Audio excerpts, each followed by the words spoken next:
So we are back, Deeply Opinionated Podcast, part two of the self-hate, part two of the self-hate episode. I do have the fellas back. I have my boy Meek to my left, sir. my boy Ty to my right. And we're going to get into it, man. First of all, we want to say rest in peace to Nipsey Hussle. Yes, sir. That was a huge loss.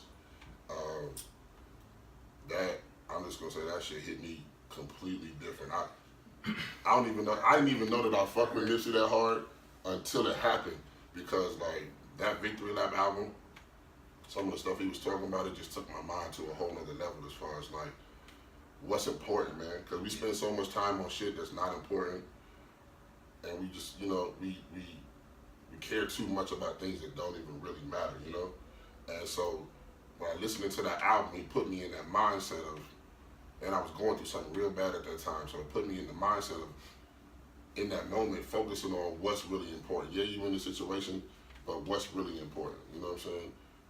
Building up your community, building up your family, being there for the people who mean something to you, Not so much worried about clothes and shoes and things that really just depreciate, So I really appreciate the Nipsey. And then everybody that I respected in the rap game, as far as like the old heads and the 90s hip hop, and just, Show love. they all respect him like crazy. And so anybody that, if I respect you and you always talk good of this other person, I gotta respect that person too. So it was pretty deep. How y'all feel about it? It hit me deep. I was studying 2 months straight for exam to get licensed. I woke up to hustle and motivate every morning. Like, that got me through. To hear somebody, like, to be, I've been a Nipsey fan for a long time, but and to be part of that come up, like it reminds me of Meek, because Meek is a local guy in Philly too, and I grew up with Meek when he was a dirty boy with the braids, right. And then to see him get where he is now, I feel like we got a connection, even though I don't know. Same thing with Nipsey, because I was with him before he was on. This is back before Mailbox Money, like Bullets Got No Names, and like to see the progression, and then to hear the content and the things that he was saying, like he meant what he said. First of all, stand up dude, and for him to go the way he did, just, I mean, it didn't make no sense. But he got me through that entire. Like, he got me through that, like, every single day. I got a suit with Hustle and Motivate on the inside of it, like lining and stitching. That's how much it meant to me. Every day I woke up, I had to hustle, and he was the motivation. You feel me? And so that was huge for me. And then to know that Victory Lap was made, it's such a huge thing now, right? Because if you think about it, this could have happened a year ago, and he would have never even got that. That would have never even dropped. Right. So having that drop, it helped me out, and at least we got that. So it feels kind of like that he was able to complete something, and to get the recognition that he finally deserved. So that hurt me, man. Yeah, we actually were out Sunday, out drinks, listening to jazz music, chilling, kickback, good vibes, just having a good ass time. And I remember walking back to the spot, and somebody at a table sitting there saying, "Damn, Nipsey just got shot." It's all over like social media, and you can immediately see like multiple people just grab their phones and like pulling up stories and shit. At first, I kind of just discounted, like, niggas on the internet trolling again. It ain't really nothing serious. But then you started seeing it on like reputable news sources and shit. And it's like now it's starting to set in like, oh, this is a real thing. And maybe 30 minutes after the fact, they pronounced him dead, like dead. And you could feel like everybody in the room, it was somber. Like, it's an upbeat vibe. And for people that didn't have an appreciation for the music, you can tell like they were kind of naive to what was going on. But you could look around at everybody else that's like sitting in proximity, and people that's sitting kind of close, and you could see like people just pacing or like dropping their heads, and some people saying prayers. It kind of like touched me in a real heavy spot. It's like certain shit you don't expect to affect you the way it does. I've been listening to Nipsey since like 13, since the marathon, and even before that, Bullets Got No Names, 1 through 3.5. Like, that was like the music. If you look at any of my playlists now, that's like some up tempo shit. It's mad Nipsey all throughout that, and it's like it's such a. I think the blow was more hurtful because it's not just about the music. I connect Nipsey to like a Jay. or like a Diddy. It's like everything that we think is like cool, Pioneer. and he's an entrepreneur, and he's also a humanitarian. Like you can appreciate all the other shit. And then he has an example for other black men with his relationship with like Lauren. And these are just small things that you never like really paid no attention to. You kind of like might have taken for granted. But then you think about, like you said, we got Hustle and Motivate a year ago. Imagine him being passed a year ago and not getting that body of work. So imagine 2 years from this date, what we could have got. Right. As far as like the music and then everything outside of that. Yeah. And it's just, if you listen to his lyrics, he got a tattoo that says prolific. Nipsey done been talk about getting shot, the dangers of being in your hood after having success. Like all of that's been, it's like a tapestry of body of work. It's like one of those movies within a movie. It's like our generation's Pop. Everybody keeps kind of like trying to identify with that, but it feel like that. I wasn't old enough to know what it felt like for Pac or Big to pass and appreciate the music until I got older. Like, oh man, them niggas was on a different level, like way out of here. Imagine we'd have got 3 or 4 projects from them after this. Right. Can we put some respect on it real quick? Cause he had Vector 90, which taught inner cities kids Stem cell research. stem cell, so science, math, and all that, the engineering and all that technology. He had that. He just bought commercial units. He bought out the Marathon store originally. Then he bought out the other 2 stores next door. He had the barber shop. He had a Creole shop that he had just opened up. He had Marathon clothing, and then he had Marathon OG. On top of that, he spoke on gang violence multiple times. I know he was on his way to a meeting. He's a partner. He's a partner today. He's a partner in cryptocurrency. Yeah, he's going way beyond that. Like, he's been doing that. He's also got his own cryptocurrency. So not only is he a pioneer in what he's doing, but he's transcending what it means and showing you real time. And it's like his rap style has always been in a storytelling mode. Right. I think that's why we relate to that so much. But that's what we like. But on top of that, he's got lyrics, he's got that Cali bounce to it. But when you can see that he's living this life and then you actually, you know what I mean? We don't see rappers selling drugs. We just believe it, right? To see him saying, I got this business up, this is how I did it, this is what I'm doing with my money, all right, now I'm doing this. Like, that is the blueprint, legitimately the blueprint of success. And for us to see that coming from a black man and then to be back in his community, for me, that was the biggest part. For me, it was like, that's a huge loss for that community. It's a huge loss for the entire world. I saw white people disheartened over this. I saw people of different ethnicities. I saw it's a Chinese guy that works out in the gym I work out in, and we speak on a regular enough occasion or whatever. And the first thing he said to me when I saw him on Monday doing my workout was like, "Yo, man, you heard about what happened to Nip?" And I'm thinking to myself, like, I'm bothered by it. I know why, because I can identify. But it's like for somebody else of a different skin tone, race, background to be like, coming to me with this, like having a conversation with me about it, it's like, damn, you don't realize the impact. And I don't think a lot of people are gonna realize the impact until after the fact. Like, it's like somebody said in the post, like, for all you new Nipsey fans that are like jumping on board, we welcome you. Cause it's like, you gotta go back and listen. I had a conversation in my DMs the other day with a young lady about, I didn't know Nip. I didn't know anything about his music. I just saw what I saw social media wise, you know, entertainment and all the other good stuff. But to look at how much he's being received and loved, and there's so many different, dog. I got off social media most of Sunday night and all of Monday because every time I got on, I felt like I was saying like almost the same post. But it's everybody. It's everybody posting the same thing, paying their respects, giving shouts out, you know, quoting the music. The shit was it's so surreal. Cause I've always had an affinity for like West Coast rappers. Like everybody who knows me knows that I'm like one of the biggest Crit fans. Cause they just it's like a different type of story when they come from that type of background with that type of exposure to what's real and being able to convey it so other people, even if you live on the East Coast, there's gangs on the East Coast, there's gangs everywhere you go. But for them to be brought up in that lifestyle, to be able to tell their story and to still want to rise above all that, to overcome it, to get out, to also get back, and for this to happen the way it happened, this wasn't Nipsey time, man.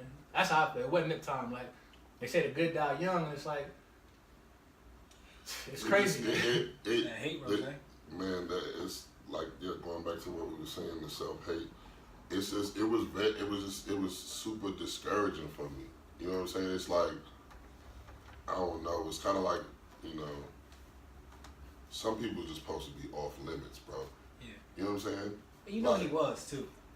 Right, but it's just like, But that comfort, Some as far as us as a culture, Yeah, yep. like we should be certain people. Yeah. Certain people, it should be nah. Yeah, Just yeah. it just Yeah. just nah. You know what I'm it's saying? an Like, unspoken respect. like an unspoken respect, and it's not even like on no scary shit or no. But this is like a genuine person. Like, do you see like the video clip of the older guy? His the- business partner. No. The guy that was sweeping. The guy that was I was sweeping. talking about how He was Nip- talking about yeah, Nip yeah. gave him a job for 13 years. He's been working for Nip for 13 years. And then there was another dude on there. He was talking about how what Nip did for him. Like, it's just like somebody doing something like that, bro. It's like Nip wasn't like, look at me, I'm flossing on you niggas, I'm shining on you niggas. You know what I'm saying? That provokes Right. that inner jealousy, that self-hate that black people have against each other. But he wasn't on that. You saw him shining, yeah, Right. but he wasn't like, I'm outdoing you niggas. You niggas can't keep up with It was me. more like, if I was can do more- it, I'm here. I'm still here. Here's you the can do it. blueprint. Yeah, you can do this too. This is what I did. What Do I saw. this, and That's this. what I saw. I saw Nip telling other rappers, other businessmen, other black men, Right. this is what we do when we get money. We go back into the community, we create jobs, and we make more money. Right. And then we do it. We become our own brand. Right.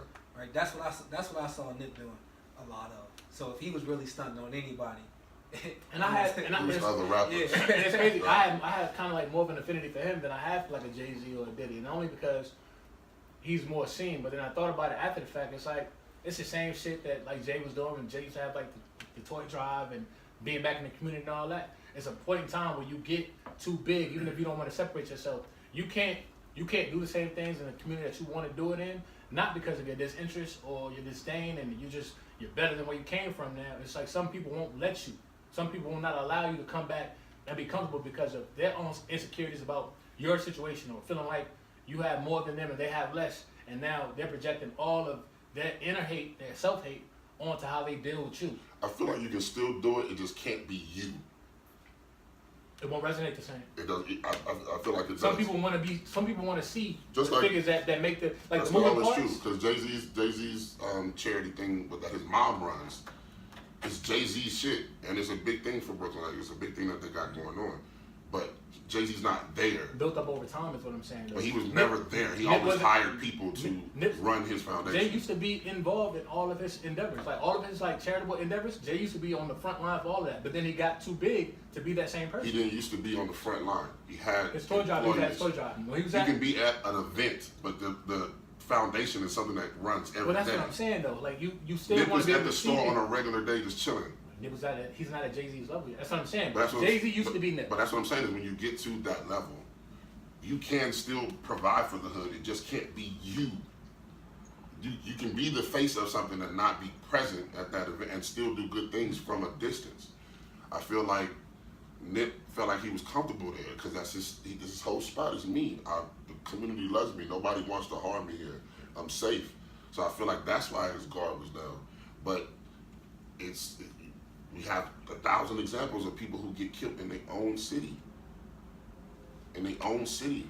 So it's like at what point do we say keep going back to the hood? Right. That's When the examples is the hood is killing who we love, taking these people out. I'm gonna say this though. You most likely to get killed where you spend most of your time at. So it would make sense that eventually something would happen in this hood where you're from, and that would cause your death versus being somewhere else. Just another way to look at that. My thing, But- proximity is everything. Like it's gangs from where he's around, but and he's in close quarters with all that because he's still on the front line trying to promote. But it's like you would think that with his influence and everything that he's aspiring to do, and all the things he's showing, all these people that still don't have and still struggling to kind of like make their own way in the world, that there would be some level of, like you said, respect. Where it's just like You know, touch it's still rough, but damn, look at Nip. Mr.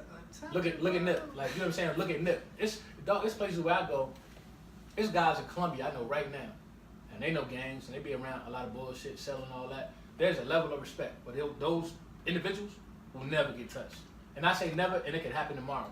But that's the same way I was looking at Nip. You think that, being around all this shit, people being so familiar with you, being able to understand whatever it is your movement is, negative or positive, there's there's a barrier that separates you from all the other bullshit. Because it's something so deep that you can't address it with just being the example. Being the example is deeper than that. Like this whole thing is about the self-hate. It's like, it's so deep that even you can do everything. That's what was making it so discouraging for me, because you have an example of somebody who owns their own masters. Like, people don't understand what that means. It's a phrase that just people say you own your own masters. But people don't know that if every artist owned their own masters, record labels would go under. We cease to exist. They would never exist anymore. If that's how important the masters is, because what happens is record labels lease your masters out to this movie for this time, and they pay you a rental fee for your music, and then they give it back. Give you a percentage. And if you own any of your masters at all, you get a percentage. It's right back to like you said, having your masters, but it's like you have to have some type of publishing. That's why people fight so hard for publishing. It's like wherever my record spends, and publishing is a percent, because you got to pay a publishing house to shop your records, to play your music in video games and movies and sitcoms and things of that nature, or on YouTube channels, for you to get pennies on the dollar for every time your shit streams. You know what I'm saying? To have your own masters, that's like setting up your generational wealth in and of itself. Right. And they probably never had to open a business. You're good and forever. streaming this music would have taken care of him, Lauren, his kids, both kids, with no issues. Like, forever. Yeah. Just like Joe Budden said, he get I think he said 30 grand a year off of Pump It Up. When the last time you went to Pump It Up and played it? Right. When the last time you went to Pump It Up and Never. played it? Right. but it's been played at somebody's party. Right. And somebody's fucking party, somebody's fucking streaming service, somebody's fucking playing in the store. The NBA probably use it for every warm up. Like 30 grand a year that he not even working for. It's just falling in his account. 30 grand a year. Checks. I'll Pump It Up. Poverty level. It's just it's for Nipsey to own all of that, bro, Yeah. and then go back to the community and do all of that. It's like, if that can happen to him in front of his spot, like, what's the point? You know what I'm saying? And it's discouraging to feel like that, but it's like, damn, like Nip did exactly what we supposed to be doing, what everybody should be doing. If everybody had that same mindset, we'd be so far ahead. But for him to do that and for him to die like that, and I was trying not to watch the videos because it's just like, we've gotten to the point where everything is, we can see a motherfucker get knocked off and just keep scrolling. When before, you know, when you see somebody get shot in the head in a movie, it was actually shocking to you. You was like, oh, but now it can come down your timeline. Somebody's brains can get blown right there on the screen. You be like, damn, that's fucked up. Scroll. Social media has made us so desensitized. It's like, and in society, When he got shot, yeah, it was just like, they said 3 people got shot. I said Nip died today, man. I don't know, ain't no extra feeling. I was just like, man, I knew it was him. I knew it You was. seen the video? It was two. No, I ain't watched it. I ain't watched it either. I seen the video and the close up. I just saw I couldn't avoid I saw the security camera where it looked like somebody ran up and you see everybody run, but I ain't see none of the close-up stuff. Yeah, the closer one But- is crazy. Yeah, they just, I mean, yeah. As soon as it happened, I knew he was dead. The closer one, he walks up, they're having a conversation. He walks out, he pulls the gun out, he starts shooting. You see 2 people fall. You see Nip fall first, and then another guy falls. But Nip, he's like, he looks like, I'm just shot, but I'm still trying to get up. And then the guy sees, oh, Nip trying to get up. He comes back to the side of the car, shoots him again, like maybe 3 times. You can't really tell how many times he shot him, but you see him aiming. Nip's still moving. He comes back again, pulls the gun out. Nip's doing like this, like, don't shoot. He shot him in the head.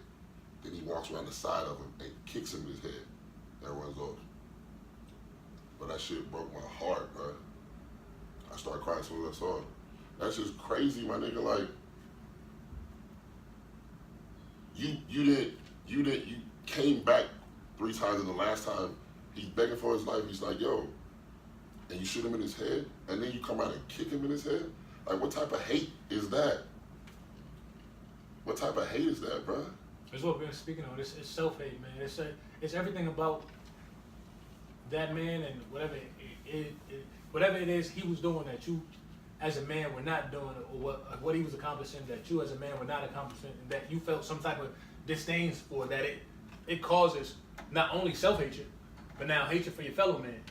for somebody that's in your neighborhood, that's in your. I don't know if y'all seen. I seen pictures of the guy standing and posing in pictures with Nip and the hood, embracing him, and all this off of a confrontation of a man saying, "Hey, you can't come around here. There's paperwork on you. Like, they ain't no good look. You home too quick." I know niggas right now that's got paperwork on them, and you know they might move around certain individuals and all that, and it's an unspoken thing, but it's never gotten to a point of violence or somebody shooting or feeling like they've been disrespected and all that. But for it to escalate to that level, it's deeper than that.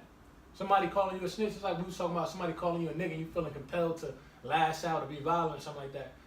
That's you within your own rights as a man feeling like you're not going to be devalued by somebody who doesn't understand your worth and taking it to a level. Somebody calling you a snitch ain't got shit to do with that. That's your pride. All that's His involved. feelings were hurt. Your pride. And he went and killed But how hurt could your feelings be where you don't even throw hands first? A snitch is not even an opinion. No. You have paperwork. You told you a snitch. You make if that I call you a decision. nigga, that's just somebody's opinion about you in that moment. But a snitch is off your actions, sir. That's not my opinion of you. If you have Facts paperwork, can be proven. right? You gotta own that. You gotta own that. You snitch, you gotta accept You it. think- You think- sign the agreement. You got You paperwork. know. You snitch You to a somebody. snitch forever. Somebody called you what you was I mad enough to thought come about back and take this. it. I thought about this the entire week. Like this shit it's been circulating in my mind. Like the shit has been beating on my dome. Like to the point where I've been so paranoid. It's like crazy. you know what's wild? I would wear my seatbelt like I'll never wear my No, seatbelt. not even seatbelts. I'm just saying that small is like in my Right. mind. It's like Dog, I have you know pieces and all that, and I usually keep shit in the house just for like home protection. Lately, I'm like the last week, I have to my knowledge no enemies in Charlotte, no ill qualms with nobody where it would be that, and I'm riding around with the gun, not even in the case, but tucked between the seat, thinking to myself like if this nigga can get it, I ain't shit. I ain't nobody. Nobody know me like that. I don't have no. Yeah. I have. You know what I'm saying? I ain't accomplished. I have not accomplished anything that's in it. It could never be parallel to nothing this man had going on. And if he can be taken out, what's stopping a nigga from feeling like I stared him the wrong way or I didn't hit my brakes quick enough at a light so he feel like, you know what I'm saying, I'm trying him as a man and now it's whatever it is on sight. But do you know what I think it is, bro? And this is kind of like a tangent a little bit, but we are the video game generation. We kill people with our hands at a screen all fucking day. To an extent, that's going to desensitize you on scenes. If you playing a video game where you can blow a nigga head off, The military uses it for right? practice to get people. It's just human condition. It's really all So, it is. Human condition. so you get to a point where violence is like second nature.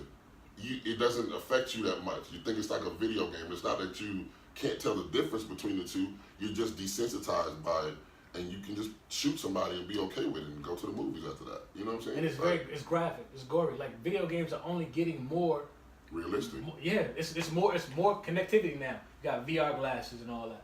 So it seems like you're not just playing a video game, but you're inside of this. You're living in an alternate world, and it's brainwashing you to believe that, well, these things are happening in this world. Why can't it happen in this? It's happening in this pseudo world. Why can't it happen in real life? Right. Now come these things like, how come I can't get an AK-47 and as soon as somebody says something I don't like or disrespect me, just go shoot up everything? Right. Take people away from their families. Take fathers away from their daughters and their sons. Take mothers away from their moms and their nieces and nephews. Like people, we don't have the same affinity for mankind as a whole that we used to, and it's even worse in black households. Like, because think about it, the world is steadily progressing. It's changing. It's becoming more interactive. And a lot of African Americans, even though we are gaining like wealth and dominance, it's at a very slow pace. It's like, how do you keep up in a world where people that your counterparts of different ethnicities have already had like a one-up on you even before you even grace like the earth. So you don't even have the same means as them. You don't have the same way to prosper as them. But you can still be conditioned the same way, and it's happening at a faster rate through all this social media shit, through all these games, through all this television shit. And nobody's doing anything to fix these conditions. It's a detriment. Like, look at what happened in Nip. Now I keep saying it, and I keep trying to like I try to break it down. I try to stay out social media from like going on posting these long ass soliloquies about how this shit is so fucked up, because you can see it. Think about how it's affecting so many fucking people. Millions of people affected by one loss. They probably never thought that they'd be doing. We did a Nipsey visual in Charlotte, North Carolina. Yeah. You know what I'm saying? Yep. Like they probably thought they'd never see that. You know, but it just speaks to what he was as a person, man. It's like I don't know. It's just crazy. Like I seen your post when you was talking about you said pray for these people and you listed the people you listed. And I felt bad about that right after. You know, I had the same feeling, and we going on another tangent, but I don't care. I had the same feeling when I heard Ho's verse on What's Free. I said, oh, he got to double up on security. He got to double up. He got to double up on security immediately. See, you know what? You know why I felt bad about that? Because I named all of the artists, strictly rap, and maybe one R&B / rap guy with two, JID and Black. And I thought to myself, like, damn, I'm only thinking about the music and the influences that I listen to on a regular basis, that I feel a connection to based on the message.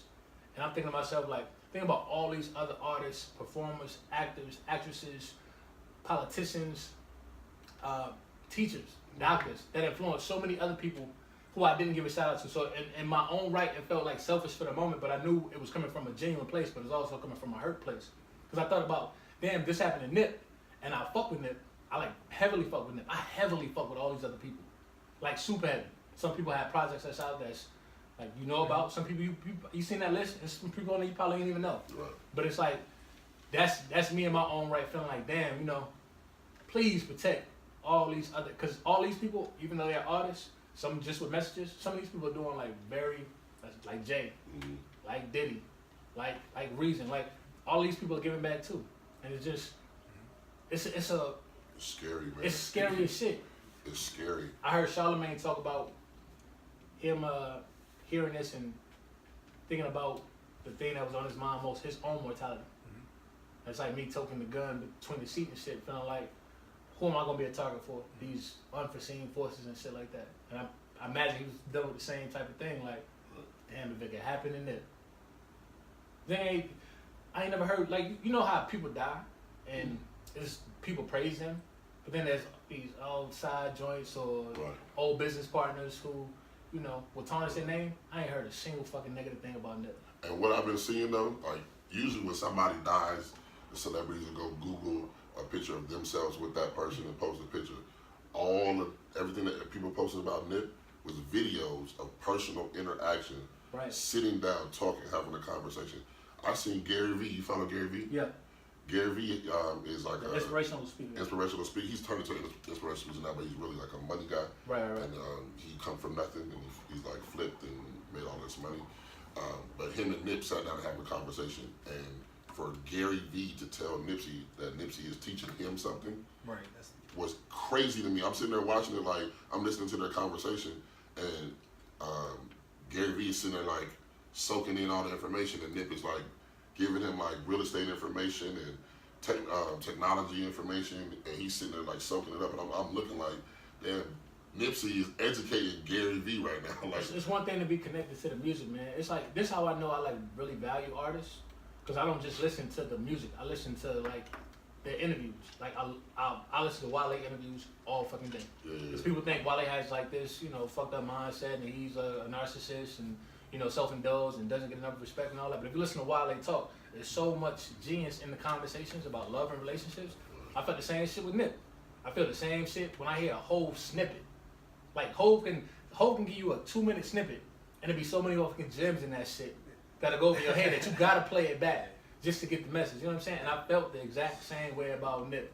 So to have these people who have all of this influence, he's the greatest, bro. He's the greatest. Yeah, I was listening to his verse on What's Free. Like, what did he say the other day? I forget what he said, but this was literally probably like last week when I was like, oh, that's what you meant, Hov. Okay.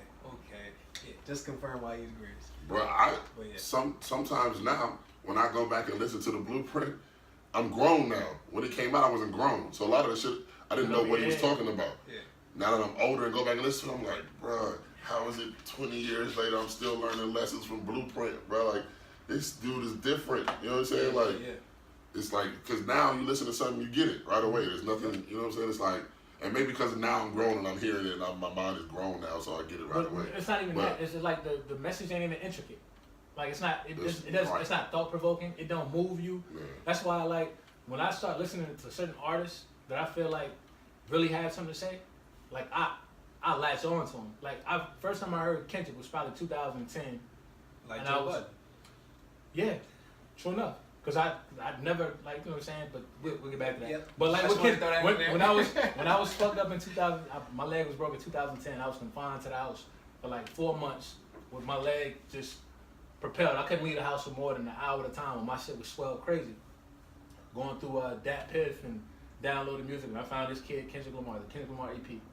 When I tell you I played that shit for like 4 months non-stop, like just 4 months. Like ask my homie Sauce. Sauce would come over in the like morning, check up on me, afternoon, check up on me, and I'm just playing that shit through the crib. Like, and that was that much influence. When you look at 9 years later, still the same shit. It's deeper now because he's lived a little bit of a life.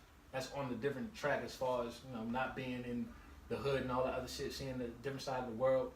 Nip was the same type person, man. If you listen, I employ anybody who has never heard any type of Nip music to go back and listen to the early Nip shit.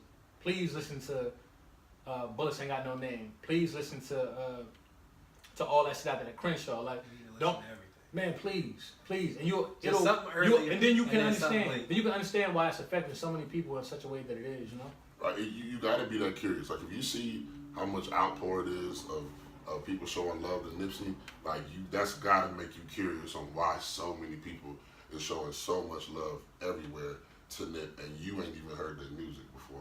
You know what I'm saying? That's a lot of times how I find music is people that I respect are listening to something. Co-signing this guy, like, check him out. Like if I respect your music and what you come with, I gotta go check. That's how I found out about Black. I didn't know about Black till I seen him take a picture with Hov and Beyonce, and then that's when I knew about him and I knew his singles.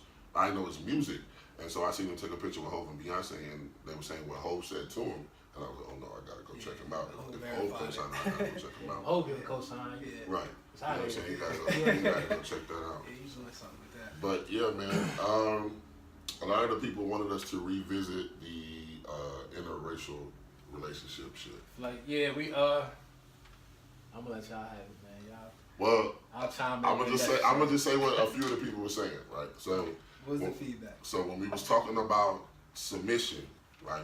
They felt like the wrong definition of submission was being interpreted, right? So they felt like when Ty was saying being submissive doesn't mean that you want a woman who does whatever you say. That's not what submissive means. Or a woman who's combative is not, what was I saying? It's like there's a difference in how we were approaching it. So submission to someone is allowing them to lead. That doesn't mean that they're weak or because it was to the point where when you was talking about and what was you saying? You were saying that you didn't respect him because he wanted a woman that was less combative, and the females were saying, well, there's nothing wrong with wanting a woman who's less combative. We're just making it about their skin color. And I got what they were saying, and I got what you were saying as well. But I think that your approach, you looking at him as somebody who was weak, thinking that he wants a woman he can run over. Black woman or white woman? Either. You know what I'm saying? Who, the feedback? Both. Okay. Who's only one white woman? I don't have that many Caucasian fans. I don't think they subscribe to the Deeply Opinionated podcast. I think it's a few though. I think it's more than I think it is. Yeah, you might have a bigger. I think it's more than I think it is. Caucasian fan base. I'm gonna say my mom loved the show. Oh yeah, shout out to moms. Right? No. Your mom's white? No. Oh, okay. Well, no. So all right, that's a whole nother podcast. Okay. We talk about it. But no, yeah. My mom said she liked Tyree. She's like, Tyree, how much education Tyree had? Tyree sounds like he's a smart dude. I like Tyree. I'm only smart. Tyree's ready for a serious relationship, is what she said. You know what's crazy? I like your mom. Your mom's alright about me. Oh, no, chill. I'm saying, like, I can appreciate somebody like seeing, you know what I'm saying, seeing it is for what it is at face value without it being a situation where, you know, Rose said people have opinions, and opinions are cool. Everybody, you know, everybody's entitled to their own opinion. And I would hate to think that the way I approached the conversation about interracial relationship was me on some caveman shit where a man should have a woman that's submissive as if bending to his will. I understand that submission has more than one definition. I get that submission is not just about catering to your man. You know, it's also about being able to allow yourself to be a man, like allowing your man to be a man in the relationship, even if he doesn't have things that would deem him in other women's eyes as a suitable man, like the pay it doesn't equal the same, or he doesn't have this type of lifestyle or that type of lifestyle. Like what's his like, back to his moral compass, what's his moral compass like? How does he treat you in moments of adversity? You know, how do you treat him in moments of adversity? Because that to me is something worth being submissive for. It shouldn't always be attached to a dollar or your prestige, or you know how people view you that put you on a higher platform. You know what I'm saying? Like, So there is submission isn't just one way, right? You could be submissive in various ways, right? So for instance, if somebody came in here and started shooting right now, and Rose was like, "It's a back way out of here. Y'all follow me." We all follow him. We just nominated him the leader. He's appointed himself leader. We are now submissive to Rose. He know it's best if we listen to him in this situation, right? He's accepted that role, right? So that's one way you can be submissive. So if you was with your girl and some dude decided to, you know, some crazy shit start going on, and you're like, "Yo, let's go," right? She's submissive, right? If she's not, and she's like, "I'm not going that way with you. I'm going this way," and you like, "I'm going this way," well now we gonna be separate and divided, which is I don't think what either one of us wants. So at some point in time, somebody has to be submissive. And then in a relationship, there are its moments where each person would be submissive to the other. For instance, if the woman wanted to do something or had an opinion about something, all right, you can live with that, right? And the man can also have that in a relationship too. But there are moments where you're each gonna be submissive. But I say, as men, we all got we all know what we want, and as far as our women to be submissive, what if like you were saying earlier for the show, if your man's hit your girl up when you know what I mean, you want your girl to, you know, hey, you want her to still be thorough enough to throw stuff like that and curve somebody, and then have the strength to come back and tell you about it. So I think we all as men want that. Like, yeah, you know, not sidebar conversation, but That's we all right. want those type of women where, and it's not even so much about submission at that point. It's more about loyalty and respect. You know, somebody who cares enough about how you are portrayed as a man, how you're depicted amongst your peers, to come back and tell you like, hey, you know, dudes around you is moving kind of funny, and then giving context, not just saying things in passing to have your mind on a wonderment, but to actually give you some information that could be, you know, beneficial to you. So let me ask you a question about that. Shoot. So, what if a man has dated 6 black women and he never got nothing you just said, and then he happens to meet a white woman, not intending to date her, but just they work together, so they're around each other a lot, they experience each other. Give me more. You need more than that? Yeah, because I want to be able to tie it into what we're talking about now. That's what I'm saying. I'm asking you because you're saying what every man wants, and I'm saying if you dated 6 black women, you didn't find that in those. I think what was missing. No, hold I on, get what you're saying now. Let me finish. I want you to answer the question. So, dated 6 black women, you didn't get all of those things that you just listed from none of them. You happen to meet a white woman that you work with, and y'all share spaces so y'all get to know each other more. You end up dating, and all of those things that you listed is loyalty and love, and all of those things you listed, you get that from her. And now he's dating a white woman. Now, does that mean that he's now dating this white woman because he doesn't like black women, or he just didn't get what he needed from those black women, happened to run into a woman that does, and she just happens to be white? So this is my problem, right? Because I'm gonna answer the question, but I think what was missed in the last podcast was that maybe people felt like I was attacking interracial relationships from the aspect of a man making a choice to be with a woman that's not of his ethnicity.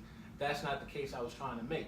I'm only harping on a man leaving an entire race of women that he himself identifies with, is a part of, to date other white women because he's making a choice that these women of my skin tone, of my background, they're not appeasing me the way that I want to be appeased as a man. They're not catering to me the way I want to be catered to as a man. They're not doing the things submissive wise, even if that's just allowing me to lead more dominantly as a man So I'm gonna try this with a white woman. He quit the relationship Right. with black women. He So gave up. he just, that's what I'm saying. Yeah. So I believe love is love. If you are dating multiple people of different backgrounds, just trying to figure out what works for you, then by all means, I have no problem with that. I feel like, I mean, I'm still, you know, now I ain't in my twilight yet. So if I happen to meet somebody and we relate, it's just, it doesn't happen very often that I'm around certain individuals. And it could be because I live in the South. I'm not in the North, or I'm not on the Midwest or the West Coast, where it's a little bit more freedom. And you would think that it would be more prevalent here in North Carolina, South Carolina, with all the interracial couples that you see on a regular basis. Mm-hmm. But I just haven't come across that. I would think that any man who does meet a woman who is not anything like the other women he met, and it just be by having chance, it's not him going out and looking for those things now because I need different and this fits different, but it also supplies me with everything that I was lacking in those prior situations, then it's cool. That's commendable. I mean, you're entitled to love who you love. You're entitled to invest where you feel equally invested. You yoke with somebody and they happen to be a different color. Who gives a fuck? I could care less. So- I'm only tripping about it when it's like I'm making a conscious decision as a man. I don't want to date black women anymore. Black women are combative. Black women are submissive. Let's see what white women have to offer in that arena. But to me, that just sounds like preference. Like if you like it's like, say there's only two car places in the world. There's Hondas and Toyotas. I like y'all scenario. Because sometimes you got to take it away from No, what I you're get it, saying I get it. to just break it down to the logic and take all of the emotion and feeling out of it. If there's Honda and Toyota and you done bought 6 Toyotas and they've all been fucked up, you gonna go buy another Toyota and take a chance? Or is it okay for you to make a conscious decision to try something else? See, because I believe in manism, but I also believe in feminism. I'm not gonna compare women to cars, but I get the point you're trying, because you're gonna get some backlash about that. Like I'm not, bro. But that's what I'm saying. I'm like, not gonna get I get the point you're trying to Compare make. women to cars. A little bit. I wasn't comparing women to cars. Toyotas, black women, like. I was comparing logic to logic. I get it. That's what he was doing. But no, I understand, man. If anybody who took anything I said offensively. Oh, no, you had some riders too now. No, because it's not You about. had some riders. You know what we attempt to do when we had these conversations? It's basically just us giving opinions. Like some people want attention. Some people just want to be able to get a message out. Even in like, I see the views, I see what people get feedback and all that, and I can give a fuck if it was one person or 1,000 people. As long as somebody understands that, these are just our advantages based on our life experiences. 3 people from 3 totally different backgrounds who just happen to, want to be able to speak about things that we don't commonly get a chance to speak about. Like, it's like you said coming in here earlier today, like, men don't sit down and have conversations no more. Where do we do our most talking? Basketball courts, in the clubs, playing cards. Like, it's not even much talking then. It's not a substantive. Right. It's not substantive. Why you by putting far. on your kicks? Yeah, Right. Have a little conversation and then Get a it's little to hour basketball. before you go out. You know what? That's why 5 I minutes see. talking, I can see the value in like fraternities. Like for a while, it didn't make sense to me. Like even in college, it was me and 2 of my other homeboys, and for a long time, it was like me, me. Like it was just us. That's how we repped ourselves. We had whole fat whole nigga. We made. 'Cause we had shirts and everything. Because our we used to brotherhood party was hop and everything. at the green shows, they used to shout us out. Like when they shout out everybody, That's crazy. they used to shout us out too. Shout out to the whole 5 Yeah. That's wild. But Bro, I'm it's telling you, we had shirts and everything. It was all athletes. but it was a brotherhood, though, right? Yeah, it was. It's a brotherhood. So you take that away from like. I understand why these men. It's real. Y'all stupid. I got pictures. I'm gonna show you later. I understand why these men like garner these relationships as young adults and then take them into like their adulthood, like real life adulthood. Like I seen somebody on my gram the other day and just had a reunion and they posted pictures. Like I mostly see this with females, but I tend to think female relationships are a little bit more hardened as a bond than male relationships anyway, because most women don't have so much of an ego. I mean, that's some that do, but then they believe more in sisterhood and the betterment of women as a whole. Men are more selfish. So it's like, unless you have been ingratiated in those type of relationships, brotherhoods like frats and sports, athletics, committees, shit like that, you don't understand what it takes to actually be around somebody of your same hue, of your same skin tone, and have like some real conversations that don't just extend themselves to bitches and money and cars and all that other bullshit. Like there's something of substance. Like you want to have that. So I get those dynamics. You know what I like to ask girls? I like to ask girls, have you ever played a team sport before? You said that. Yeah, you like, because you understand. Because they understand what it is to be a team. Yeah, they exactly. understand. It comes natural for them. That's logical shit, though. Yeah. That's logical Have you shit. ever played team sports? If they say yeah, then we can probably rock. Because you understand what it is to play for a team. You understand what it is to provide back and forth. Some days it's going to be 20, some days it's going to be 80, some days it's going to be 35. We just got to figure it out. Some months it's going to be. That's crazy that you asked that question. With women, I tend to like pay attention to like their relationships with females. Like if you crew hopping as an adult female, I tend to think there's something wrong with you. That to me, that's a red flag. Like if you don't have any of your childhood relationships intact as a grown adult woman, I think that it's like, to me, it's like a warning sign before the cliff. Because it's like, how come you as a women are more closely attached than men? That's just a science. So how come you don't have anybody from your adolescence, your teenage years, your college years, that's still a relevant person in your life? Like, how do you as a woman not have those type of relationships? Sometimes you outgrow it. You just outgrow people. I understand it, but you can't outgrow your whole circle. Like you growing up as a kid, how many friends, how many childhood friends did you have? You can outgrow your whole circle. I don't think so. Yes, bro. In my mind, prior to moving like to Charlotte, I felt like I was in this silent war with people who I called friends for 8, 9, 10 years or whatever. Like not even like on no physical shit, not even so much on some, I don't fuck with y'all about that nigga shit, but just at odds about what our life was becoming as men. Like what we're now investing in. Some things change for some people. Some things stay the same for some people. And like you said, you might outgrow individuals. But even with that scenario being in place, there's still people who I'm very closely dealing with in those situations that are still close to other situations. And I feel like you can't outgrow everybody. It has to be somebody that's in your circle. What I'm saying is, what do you talk about if you're not on the same shit? Like if you on your shit and you trying to get to a certain level and they not talking about the same thing, what y'all got to talk about? I don't think friendships are the extent of what your endeavors are. Like I don't think about it like that. Like I don't think about, they say keep your circle a certain kind of way, people within your circle to help build you up and all that other shit. Some of that shit don't even look like what my goals are, my daily aspirations are. Some of that shit is just, you coming to me as a man, telling me, yo, bro, you good, man. Like, just keep grinding. That could be me in a way better position than you, and you still living with your parents and some shit like that. But you saying something to me that makes me feel like, as a friend, you only care about my betterment as a man. Why you still trying to figure your situation out? Are you living with your parents and cool with living with your parents, or are you grinding trying to get out your parents' house? I would never judge. Like, I got so many friends that do so much different shit. Why you wouldn't judge though? I don't, because it's not my place. Because if you're my friend, it's your friend. But if you're my friend, it's not in me. It's not within me to judge whatever your lifestyle is. Because I still have to live my life. Yes, it is. It's not. It's not. I can give you advice and give you information on how to overcome certain things. That's like a friend dealing with a hard relationship. I've dealt with my own hard relationships, but it's no two alike. The shit I deal with in my relationships may not be the same shit you deal with in your relationships. What I'm saying is that by judgment, I'm saying that if your boy is over there, he ain't doing what he's supposed to do, it's your job, more than it is anybody else's job outside of his immediate family, to tell him that he's doing the wrong thing, he shouldn't be doing that, and he do something different. To me, that's not judgment. That's just wanting better for your people. Are passing judgment on him, telling him that he's not good enough to be doing. He is too good to be doing what he's currently doing. I don't think about it like judgment though. That's a judgment. I mean, that's a judgment. I don't think about it like that. I understand. Judgment to me sounds like a negative connotation when it comes to like friends. But words have meaning.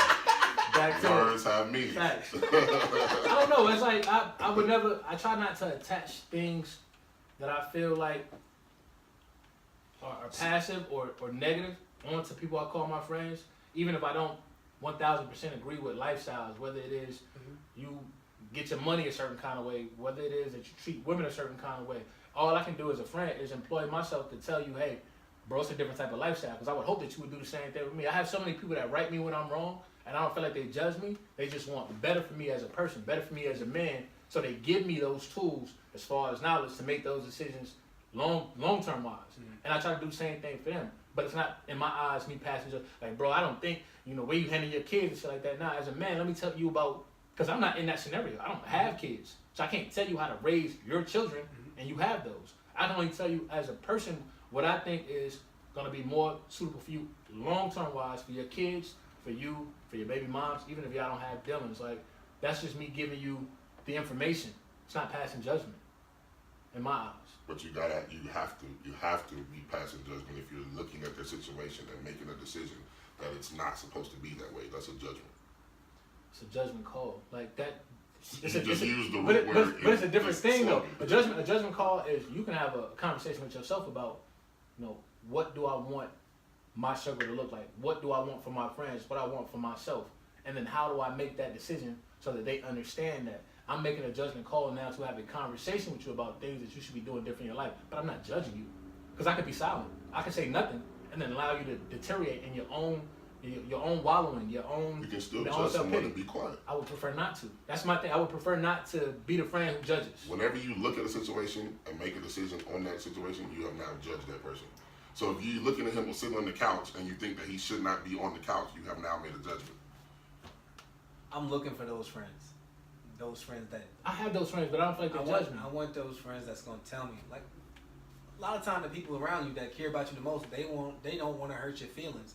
But really and truly, those are the only people that I would respect if they did hurt my feelings. Because at least when they say something real, I know that one, it hurt my feelings, but it hurt my feelings because these are people that I care about the most, and they telling me that I'm messing up. So those are the people that I want in my life. Those are people that I keep around me. Those are the ones that I want to be around. Those are the ones that I can have those conversations with, because they're going to give it to me straight. I mean, of course, in some scenarios... You feel like they judge you? Absolutely. And they know. They know. All right, first of all, if I say, like if I know you have a goal, and I know you really want that goal, but you just slacking off because you don't know how to work hard, or you don't know how to be disciplined, right? Just passing judgment, it would be like, yo, you're not going to do what you're going to do. I know you're not going to do what you want to do. I'm not even going to bother to help you because I already know that you made up your mind, so I'm going to make up my mind and it's done.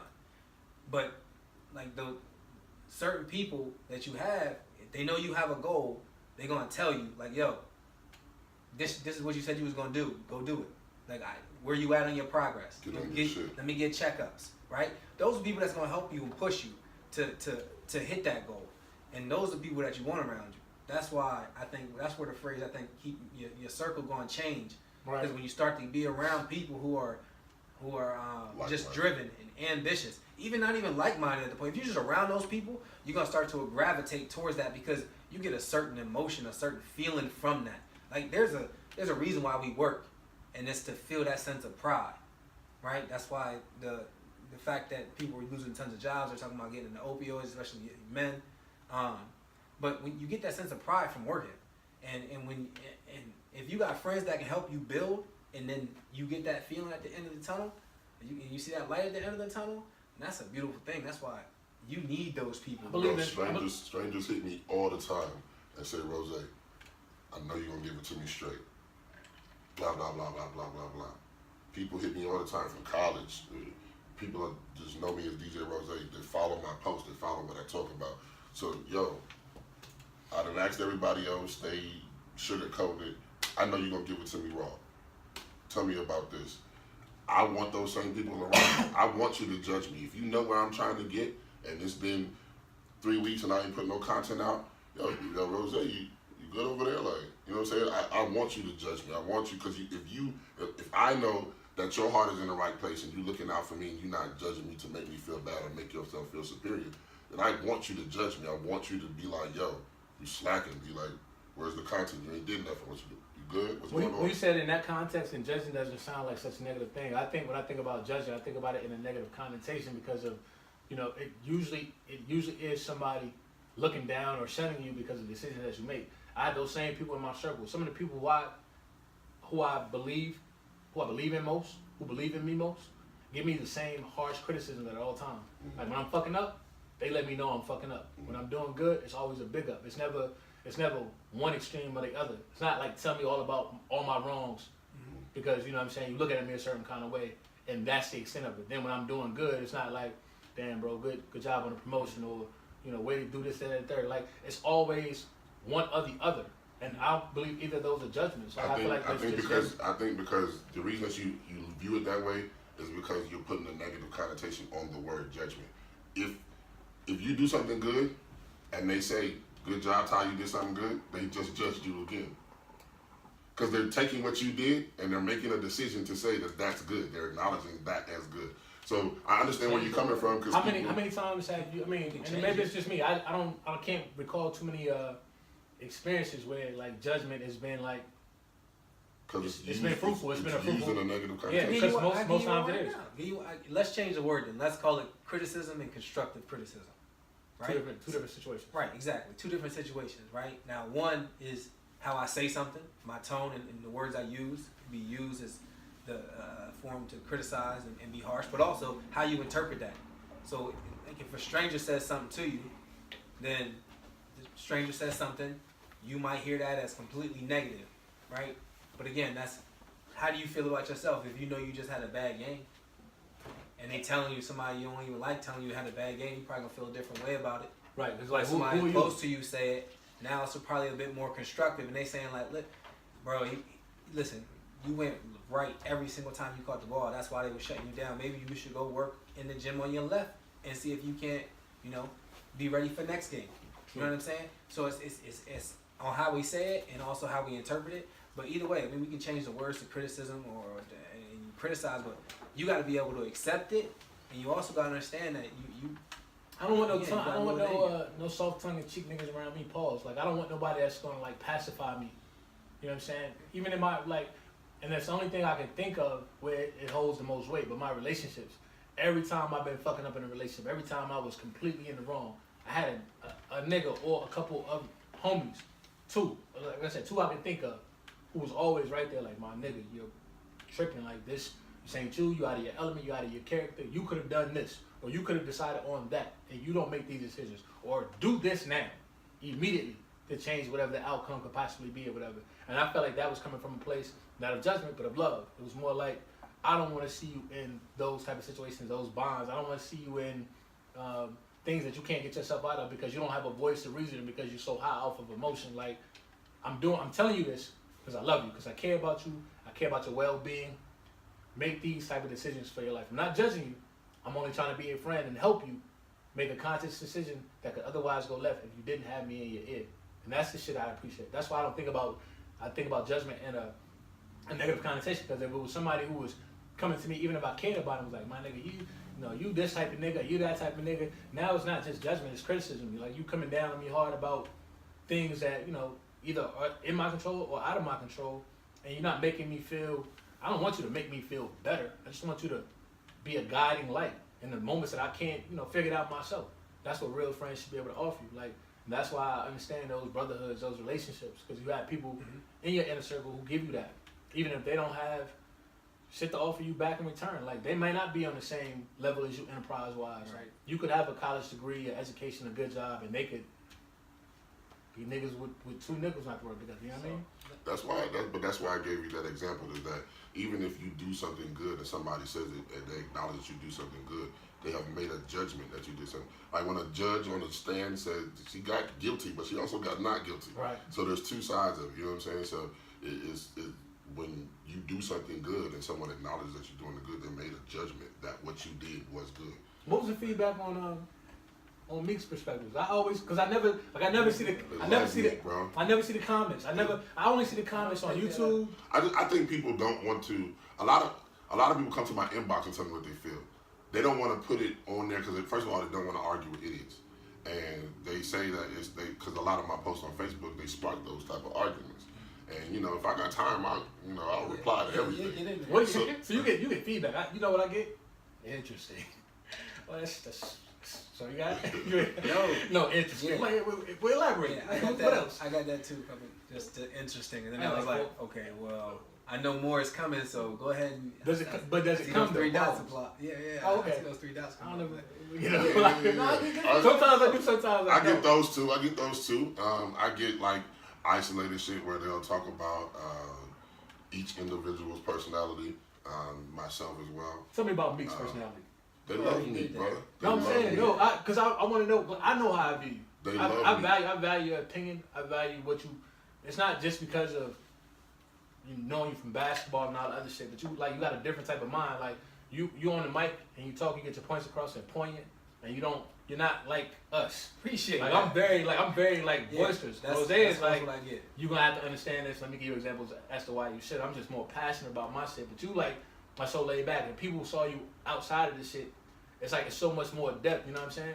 And I can appreciate that. And with Rose, it's the same shit. Like I think people peg him the same way they kind of peg me at times. Asshole.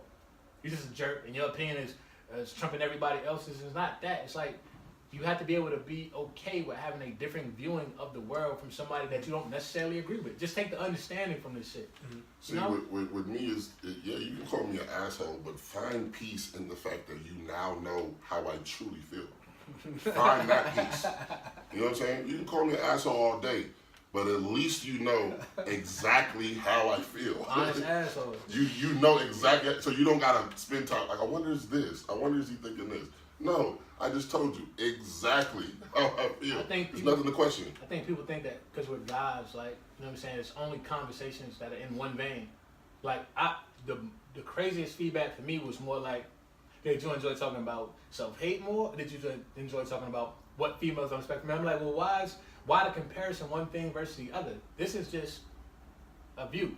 This is just a view. And it's really a conversation. It's just a conversation. That's why I don't structure it. So because we could go wherever we want to go. You know what I'm saying? As long as we try to stay in the confine, we can have tangents. Fuck it. It's not the Oprah show. We ain't got 3 cameras set up. We having a conversation. So it's not structured, and we're not going to talk about what people want us to talk about all the time. It's for you to gain perspective and for you to take what you need from it and just enjoy the perspective of 3. What I get, and I don't get a lot of people, but they like the fact that we're having conversations, and that we're allowed to have the time to expand on our positions, and probably they love you, dog. You don't Crazy. hold. Hold on. I just want y'all to understand like what's going on, right? You don't. So I didn't mean to interrupt you. It's just you like it's just transparent. It just comes across how you want to say it, when you want to say it, and then there's no limit to what you're gonna say. So they appreciate that raw value on top of the fact that you can actually articulate what you're saying, and it's not based off of anything other than mostly life experience. What's wild to me about hearing that, and I guess it's because I'm not exposed to these people prior to this situation or whatever. But you ask any of my homies and anybody that's like ever like really known me closely and shit, I've been the same person, man. I believe that you don't have to be confined to your emotions so much so that you don't have any, or you portray yourself as this hardened individual, man. Some of the hardest niggas I know speak just like how I speak, more candidly at times, more articulate. They don't bottle a whole lot of emotions. Because what good does that do anybody? It's not serving me any purpose. It's not serving nobody who I care about, who cares about me no purpose.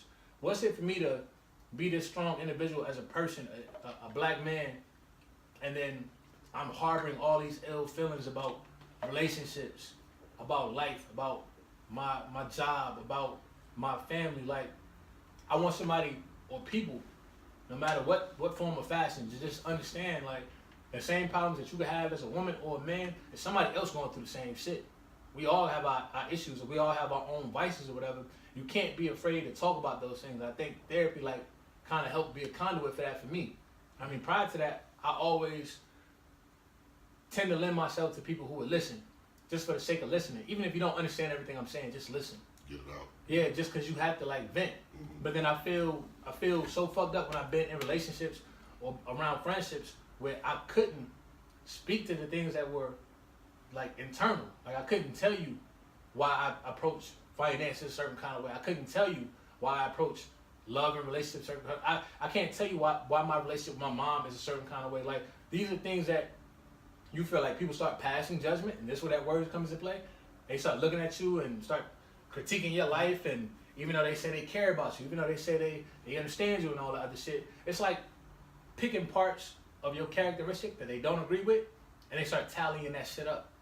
And they start comparing your good to your bad based on no way that you treated them, just based on the things that you've relayed, the things that you've actually, spoken with them about in earnest, thinking that you were in a safe space. So it's like when you get a chance to do it around people that do the same thing that you do, talk, you know what I'm saying? You open about your shit, you're open about your shit, without it feeling like, well, how is this gonna tarnish our relationship tomorrow? Like, Rose gonna view me the same, Meek gonna view me the same, niggas still wanna fuck with me, I'm gonna be invited out next week. Like, you know what I'm saying? Shit like that, without having to worry about that being, you being open, some type of exposure that leaves you vulnerable. Right. You know? And that's just like what we was talking about earlier. Is like dudes don't really meet up, and it's like this homophobic thing. Like men are not supposed to like express their feelings because that somehow means that you're weak.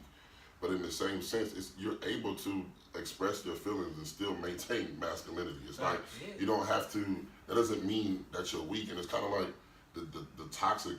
What they call it, toxic masculinity that we've been brought up into, where you have to be like I was telling you the guy from Us. We got to get to Us too. Right. But speaking of judgments. Yeah, right.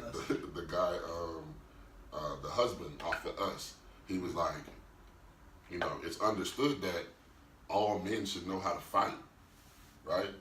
But why? Why should all men know how to fight? Like when you think about it, like. Why do all men need to know how to fight? Like, why do you need to be able to injure somebody else? You know what I'm saying? Like, why is that something that's put on you? Why do you need to be able to know how to fight? If I said all women need to know how to cook, ooh, I'd be in trouble. Right. So, and I understand. It's like when he said that in that interview, yeah. I understood it from a certain degree. And I didn't think that all men should know how to fight. It's a stretch. All men ain't gonna know how to fight. At all. Maybe most men don't know how to fight. All men, even niggas who win fighting a lot don't know how to fight. But all men should be willing to be protectors. And that to me makes more sense. You know what I'm saying? It's like I'm willing to put myself at risk or at stake for my family, my girlfriend, you know, whatever it is that I love and care about, my kids. Yeah. Like I should be able to put myself on a cross. With or without the training. That could be a win, that could be a loss. Right. But some dudes' protection might just be buying the most expensive alarm system you can buy. Or a gun. You know what I'm saying? Like, every man is not going to be like, no, stand behind me. Yeah. Boom, you dead. Now they just moved on to the family. Like, you know what I'm saying? No, let me die first. Like what do we saw there? Nothing. Boom, you dead. Now I'm about to get your family. So it's like, I don't know, man. It's just that needs to happen more, where dudes meet up and talk about how the job sucks. You know what I think is the wildest shit? I think that women think because men want a show of minimalism where there is a unity amongst us, where we have a voice, we have an opinion, we have ways to express ourselves amongst people of the same gender, then that means that we want to somehow cast them out. And it's not that. Like the same type of relationship they have with women where they are able to talk about things that they can't come to us about. We want to be able to have and build those relationships with other men because we don't know who's going through what we're going through, but we never speak on it. Right. I would say, why would men feel the need to do that? Why would men feel the need to display some type of macho or what was the word? Machismo. But yeah, some type of macho. Why would the man need to feel that way? Like, take the woman out of it. Like, why would the man need to feel like he needs to show this dominance over everybody? I mean, biologically, there's some stuff that says that we just gonna do that regardless of what it is.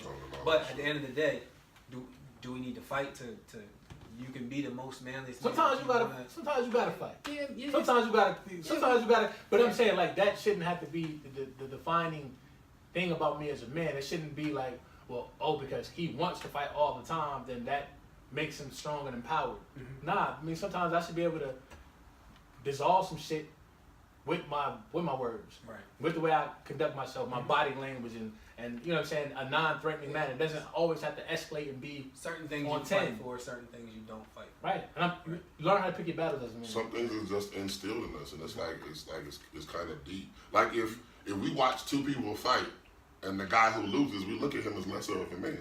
We do. Yeah. He's that, but being able to fight does not make you a man. You think that's why niggas don't fight no more? Everybody pull guns. It's all about that how people are gonna view after the fact. Yeah, because now, camera, right? We record. Yeah, and you can't take your losses in peace. You can't take your losses in hell no, because it's going viral. Yeah, you are now for the next 5 years until niggas forget.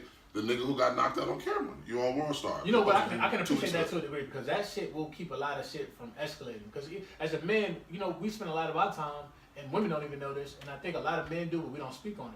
We spend a lot of our time sizing up other men. When I go into buildings and venues and shit like that, where it's a club or whatever, I do survey the room. I see what's going on around me. I see who I can identify as maybe threatening. I see who I can identify as maybe not threatening. And I also think to myself, and this could be a judgment call, but I'm looking at, well, this nigga may not get into no action, but he like the type of nigga pull a gun. Like, all this shit is, I'm calculating all this shit. So do you, when you be like, oh, that dude over there can't dress, this dude over here, he might get chicken. No, because for me, it's not like that. But I mean, as a sidebar, you can tell what niggas get bitches when you walk in the spot. You can tell what niggas getting hoes when you walk in the spot. You walk in, you be like, yo, that nigga get a lot of bitches. Just because it's just a way, men carry themselves a certain way. It's just it's a unspoken thing. It's not anything that you could define. It's just your stature. It's the way you move. It's your confidence when you speak to women or other men. Like, it just looks like, damn, that nigga, you know, could be that nigga who gets, you know, and he might. I don't think it's just women, just men specifically. I think just surveying the room. I'm like that too. It's like I'm just like I be seeing like I remember when I first got to Charlotte, there was a fight about to happen, and I seen what it could have possibly got to. I tapped the security guy, said, "Yo, you might got a problem over there," and he turned and looked. And he went over there, and as soon as he got over there, they started fighting. They started fighting. And so after they settled it and got up to, he came up to me. He's like, "Yo, you want to do security?" He's like, "You got a good eye." You know what I'm saying? I was like, I said it to say, like, I'm the same way. When I walk in the room, I'm always, because shit is crazy right now. You need to be the most aware right now. And clubs is the worst place, because it's like that people are drunk. So they're not going to react normally. Right now, they state of mind, right state of mind. So if something pop off, where are all these drunk people going to run to? You know what I'm saying? So you got the exits right there. I need to know if what's worse than that, it's some niggas who don't even go out to the club to have a good time. That's why I don't go to clubs most these days. Like, not even because I don't like the vibes and the ambiance and all that shit. I enjoy that. I enjoy music playing, drinks pouring, and everybody having a good fucking time. I go to mostly lounges. When you go to clubs, it's niggas in there who, and just to circumvent this back to the conversation at hand, self-hate, who come in, seeing a motherfucker having a good time and just want to ruin it. Like, they whole night, it's wrapped around niggas dressing nice, niggas getting all the hoes, see that gold on niggas got bottles, they gonna set this shit off. And you like, yo, why you here? That's what it is. I can only afford to get one drink. Right. I'm tapped out at $5. Ain't no drinks, like, I don't like to be in venues where it's a whole lot of that type of shit. And back in the days, that's what it was. Like, I used to tell my homies, like, and maybe it'll make sense now, like, we spent all this money getting fly, popping all these bottles, getting all this cool shit going to impress niggas without money. So how come you think ain't no hate coming with that? Like, we buying all the sneakers, all the fresh fits and all that, and that's making somebody feel away because we're doing it on a regular enough occasion to where it's gonna garner some type of resentment. It's like, girls are gravitating towards us. Everybody want to be in our VIPs. Everybody want to be at our events. Now it's not like niggas showing love no more. It's more like, go fuck these niggas shit up. Like, y'all, you know, you're taking away from whatever I was doing, and I feel less of a man now. I feel less as a person now because I'm not able to generate the same type of attention that you're getting based on how you're moving. I think that's so crazy. Like, it's like when you look at movies like Harlem Nights, right? And when they was in the clubs, then, like, you know, they would have tables, right? They would have tables. Niggas would, you know, go to their table, but they would leave their table to go to the dance floor. When they wanted another drink, they go back to their table. But now it's like the way it's set up is like, you know, most sections are elevated, they're roped off. So it's like, these are VIP, very important people. So these are our very important people, and you peasants just stay right here on the dance floor and circulate. You know what I'm saying? While we stand over here. And of course, that's just that can be compared to house slave versus the nigga who had to work in the field. The nigga who is in the house is the niggas who's in the VIP sections. The niggas who's in the field is the niggas who's on the dance floor. You know what I'm saying? Yep. So they're looking like, you know, I want to be on that cheap ass couch and on the other side of that red rope so I can feel important. and we're like, my nigga, we're in the same building. Like they're in that couch behind that rope, but we're in the same building. We're hearing the same music. I'm drinking the same drink. Actually, I saved money because I bought a drink instead of these fucking bottles to impress everybody. Right. You're the smart one. That bottle is $25 in the store. They paid $300 for it. You're the smart one.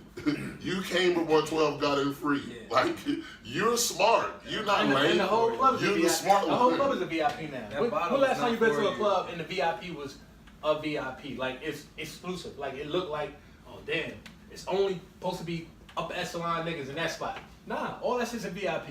If you can pay the $500-$600, you got 6-7 niggas with you that'll split that 100 apiece. The whole shit be the same shit. You don't have to feel isolated and be judging with all that from a corner with the eyes. What's the nigga from Belly? I don't like that shit. I don't like that Oh, shit. yeah, I don't like that shit. Oh, I don't like that Eating shit. the banana. Mad at them, they be mad at them niggas in the club, Yeah, and that's I don't like why that shit. that's why the love I have for going out with my niggas changed, and it changed kind of like it was a paradigm shift, because all the fun we was having, all the enjoyable times that niggas was having, it became like businessy, and that got like draining for me. And then outside of that, the hate was coming, and that got draining. It's like, you know, it's one thing to be okay with the fights if the shit pop off. Now it's not just fights. Now it's niggas throwing bottles. Now it's niggas pulling guns. It's like, damn dog, like I just came to talk to the chicks and sip this brown and sip this white or whatever and just have a good fucking time. And now my livelihood is at stake. I still gotta go to work on Monday. You know what I'm saying? I still got people that's depending on me to make sure that I'm keeping myself safe and out of harm's way. It's just So they'll be weird. out. It's just weird. Like I like when I'm in the club, I be vibing out, but I really just be watching motherfuckers because it's just like I just Real shit. it's just like it's funny to like experience what people will do. Like if you really think about it, like okay, both of our feet are planted on the same floor. But I'm just on the other side of this rope with a couple couches over here. I'm not more important than you. I'm not somebody who's better than you. If I did pay for this section and I did buy these bottles, I'm actually less smarter than you. Because the fact to come in here and pay 400% on a bottle that costs $25 in the store is financially stupid.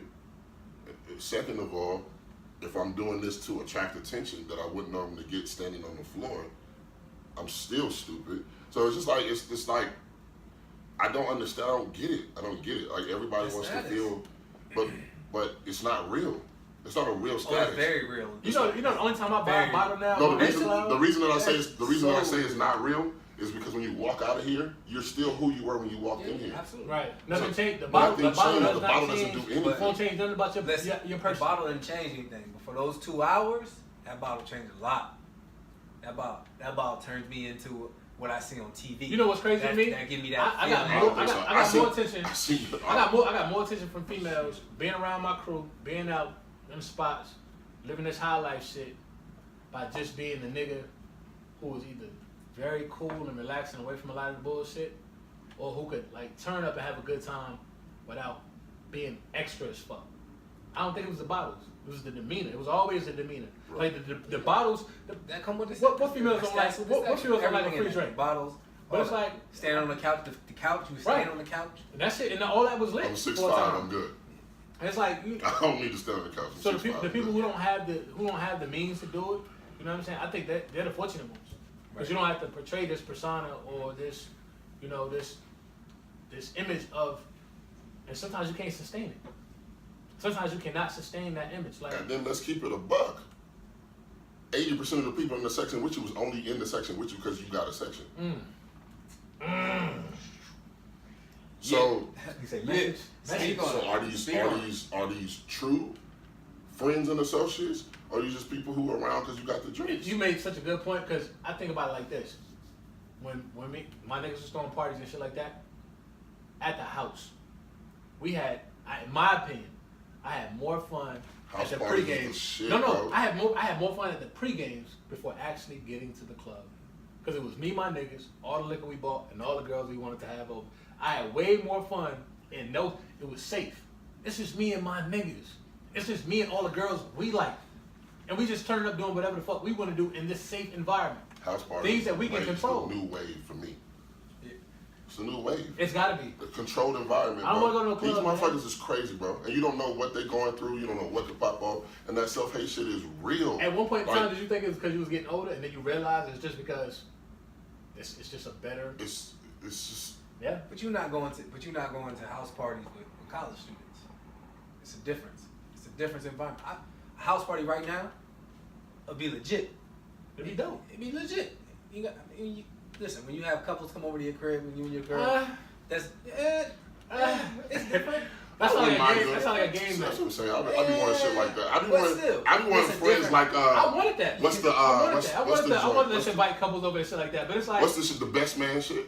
How all the couples all friends right. shit. I be wanting shit like that. You know what I'm saying? you ain't got me. I want to hang around other people who are married and we have deep conversations and play games and plan trips. I don't want to have a house party and invite all the bitches. You know, it's very possible. I'm past that. I want that type of fun. It's possible with who you pick as a mate. Because think about it, as a man, I'm getting to a certain age where either all my friends are isolating themselves because of marriage and kids, or they still, kind of in the same position as me where they're not married, they're not engaged, they're either single, dating, or in a relationship, so they have like free will to kind of come and go as they want. Now, the older you get as a man, women are only getting older, so the things that they feel like have to be solidified now, it's more impertinent for them. Like that has to happen more immediate. So you have to find somebody that's on the same page as you, who has friends that are either in that same capacity or not too far removed That's from. That's far-fetched. Or just it is far-fetched. You gotta find someone, then y'all gotta find like 4 more couples that's on the same it is far-fetched.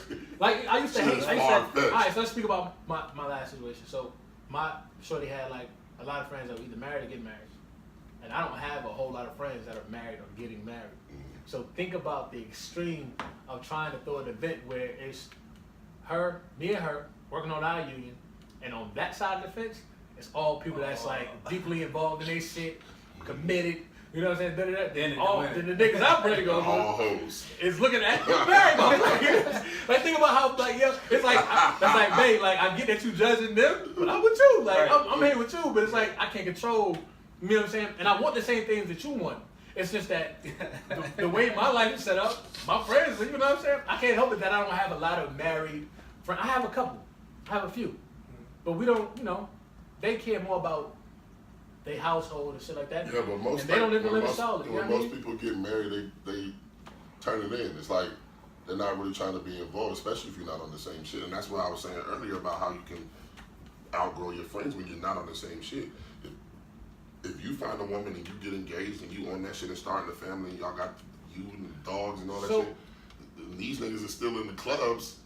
But so when I think, naturally, you guys are gonna part because you're not on the same shit. And I get that. When I think about outgrowing though, it's like it's right back to judgment. Like to me, it feels negative. Like so, I don't feel like I outgrew any of my friends. I feel like we had differences of opinions when it came to what the life was gonna be after the fact. Me, I want to be boring, man. Like I want to be with my girl, chilling in the crib, going to catch movies, going to try new foods, hitting some venues and events that don't require us being in the club popping bottles and shit like that. My niggas are still very successful. The people who I call my friends, whether closely related or on an associate level now, they're still doing the promotion shit. They're still buying out the clubs and, you know what I'm saying, inviting women over and all that other shit. And I commend them. Because nothing about what they deem as an appropriate lifestyle for them has come at their detriment. They're only gaining more steam. They're becoming more successful promoters, more successful DJs. And I got a couple people that's like, in the same boat as me, like relationship-wise, is mentally, but when it comes to like a lot of other, I'm cool with a 9 to 5 and getting promotions and getting raises and salary bonuses and all. Like I'm cool with all that shit. That may not work for them. You know what I'm saying? Like that's not how they want to. When I say outgrowing, I'm not saying that you're no longer friends.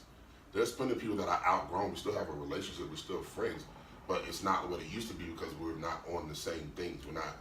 We don't view things the same way, and it's different. The relationship is different. These people I still ride or die for, but it's not the same because what we're into is not different. And when what you're into is now different, your conversation is not the same. I don't want if you my nigga and you still in the clubs and you still partying and I'm got a wife and she pregnant and got You kids. ain't want to talk about no fucking. I don't want to hear, Yeah. yo, I was in the club last night, yo, I took 2 home. So, nigga, my baby is crying in the room, nigga, I gotta get My little girl got warm college. up this Got breast college, milk. nigga. I ain't got time for My this girl is mad at me. The Right. rent is due tomorrow. Like, fuck what you did in the club. I don't care. Your problem is still arguing with bitches. My problem is she not happy about the blinds and the curtains. I gotta go to the store. I don't know whether to get Huggies or the. Right. These is giving her a rash. She want me to pick up my. But I'm saving hella money with these, but they giving my baby a rash. So that's the shit I'm thinking about. Now I gotta get ointment. So in those instances, like, you still my nigga. You need me, call me. But our continuous daily conversation probably won't be the same because we on different things. Right. That don't mean we stop being friends. You can just outgrow the relationship. And I wouldn't say so much that I stopped being niggas friends. I get questions all the time from like different people, like, yo, you still cool with such and such, or you still da-da-da with such and such. I'm like, yo, you know, it's either, yo, we good, you know, niggas is doing they want to, da-da-da, I'm doing my thing, or, you know, it's ask them, because I always think about where the question is coming from. Like, why are you the person that's asking that question if you don't have a close relationship with me or this man? Like, it seems a way. People want you more divided than they want you together. Like, even amid your adversities or whatever conflicts y'all have internally and shit like that, it's always the outside forces that are pushing further apart than closer together. So I never lend myself to that. Like, I can appreciate what you're doing on that side of the fence, and I can appreciate what I'm doing on this side of the fence. And even though we never talk every day, there's a couple niggas right now I ain't spoke to in years. But if I happen to go somewhere and they're at an event and something pop off, guess where I'm at? Guess where I'm at? In the middle of it. Because I'm still with my niggas. There's still an appreciation for whatever relationship or bond we had over time and shit like that. Nothing's going to change that. It's just, it's like you said, you grow apart, we just have different agendas now. You know, we have different ways of viewing life and shit. So, let's tap into us. No, I was about to say, you know, I see us. Oh, yeah. Yeah. So let's tap Finally, nigga. Let's tap into it. It's late ass. Been out for like 2 weeks. That's late. Finally, That's late, nigga. You had a Black, whole you week. know, black movie, you gotta get your tickets early and shit. Your girl gotta make plans and reservations, pick the Like seats I out. said, I was supposed to go watch it, but I did watch it. So let me say this though. So I went back and watched it again. I did not. I did. Couldn't do it. Fell asleep halfway through. Exactly. How much you paid? A kiddie ticket or you Okay. bought like an adult Nah, ticket? Let's start with a grade though, because what y'all giving this movie? Overall? Yeah, C overall. minus. That's kind. I gave it like a D, bro. All right, cool. We on the same page. I'm down there too, cause and it could be. This is why one of the reasons why I don't like watching extended trailers of a movie that I want to go see, or Show you all the good shit. right. I just don't, and I don't want to have any expectations going in, cause I feel going to this movie, I thought it was gonna be legit. Hold on. You seen it? Oh, you saw? Okay. Cause I didn't wanna fuck it up, niggas. Nah, fuck that, bro. It's been 2 weeks. You ain't seen it by now. I know, niggas. If you ain't seen it by now, fuck that shit. We gotta actually walk outside. Late ass. It's been out 2 weeks. You ain't seen it by now. Too late. Sorry. Yeah, maybe it was just I was too hyped up to watch it, but watching it, I didn't think it was. I thought there was a lot more. I thought there were things in the movie that were hidden that you had to think about why they do it that way. But I thought it was suspenseful in that way. I didn't think it was scary at all. Suspense could have been a little bit better. It was an entertaining movie, but yeah, I'm going with like a C minus on this thing. I gave him a C minus because the production was decent. The way they put it together was decent. The story was horrible to me. And then the explanations after, like when you saw Get Out, and you know when I went to go see Get Out, I didn't get it at first. I had to go back and watch it once I heard, oh, you're supposed to do this and see that and see this. I was like, okay, I went back to watching it. It all made sense. I thought it was an amazing movie. So I went into it with the same expectation with this one. But in my mind, in the times that we're in, you know, where we're pointing the finger at the government and all of those things, and we're not looking in the mirror and talking about what's really wrong with us. We're not having conversations with that, the things that we are in control of that we can fix. Those conversations are not happening on the majority scale. So because of that, this is the perfect time to hit niggas in the face with you are also a part of the problem. What do you need to fix? I thought it was perfect timing for that in the climate that we're in right now in the culture. So I thought that's where we were coming from. To put a mirror in front of black people and show you how you're detrimental to yourself. Let's fix this and then we'll move to those bigger things. But we gotta fix this first. I purposely, I didn't go watch any spoilers about it or any reviews of the movie at all. Right. But I felt like, to speak on that, holding that mirror, I thought that it was a great example of that there are problems that black people have that everybody else has in the world, right? Because we're all people. Right. But the movie goes from we follow the family, the black family, and then all of a sudden they let you know it's happening to white people, and then they let you know it's happening to everybody else. But then it goes back to focus on black people, and I thought that was very. I don't know if that was by design or not, but I just thought that was cool because a lot of times problems in the black community, they want to say, or people want to say, you know, hey, well, you know, that's happening in my community too, right? That's cool. It can happen in your community. But right now, this community is the one that we focused on. Right. You feel me? Like when Black lives happen, blue lives happen, right? Right? But when you were at the breast cancer, when you were at the breast cancer event, no one came in there yelling, all cancers matter, right? Mm-hmm. No one did that, right? So we need this moment right now. I thought that was a cool example of showing that, right, we all got these issues, but we're going to focus on this particular one too. And I don't know if that's about design or not, but I thought that was interesting. I really just felt like they was being lazy, man. Yeah. Like, Yeah, I feel like he could have, it's so much stuff he could have did. Like, just for one example, right? He could have, just like in everyday life, like, just to be like, in the moment of us and the stereotypical things that happen with us, he could have had a chicken, fast food chicken spot, right? And them being the pigment that they are, super dark, and you walk in and it's all white people eating chicken. You saw that coming though. Huh? You'd have thought that was cliche. You seen that. I wouldn't have thought it was cliche. You don't If think so? it was just a moment in the movie, like not just a story Something around that it. you had to like go but back just- and like look at. But visually, just imagine her and her pigment being super dark, and then walking into like a fried chicken place, and it's all white people. So in you're there saying eating turn the chicken. whole movie on its axis? Yeah. Of us, like of things that No, I get it. you know what I'm saying, I like things that are Yeah. perceived as only black people like Right. chicken. That would have been a moment in time where they just went to go get something to eat, and all of them was Listen, go man. Like if you went to the family cookout and all the white people, Was all white black. people with the family Yeah, shirts yeah, on, yeah. and they was playing spades. Right, right. I like that. shit like that. That's what I'm saying. I Listen. feel like there's so many elements they could have did with that, and even with just showing the mirror to ourselves about things, like that would have been crazy dope. You know what I'm saying? We're like, oh, right. This is the first That's time I right. watched the movie and I was like, damn, this probably would have been a better book. Really? Yeah, real shit. Because I felt like at least I would have exhausted my own imagination around certain occurrences. To have to see it visually play out, it just didn't look as appealing. Because it looked so predictable. A lot of shit that was going on. The only thing, I think the most astounding thing in the movie to me was watching the white family get killed right after the black family went crazy. Because in your mind, looking at all the extended trailers, all the shit you're seeing, you thinking it's just a black occurrence in a singular black family. You don't know that it's happening all around the world. Right. So once you get that development, then everything else is just like, it's mundane. It's like, okay, so what next? Where's the next flip?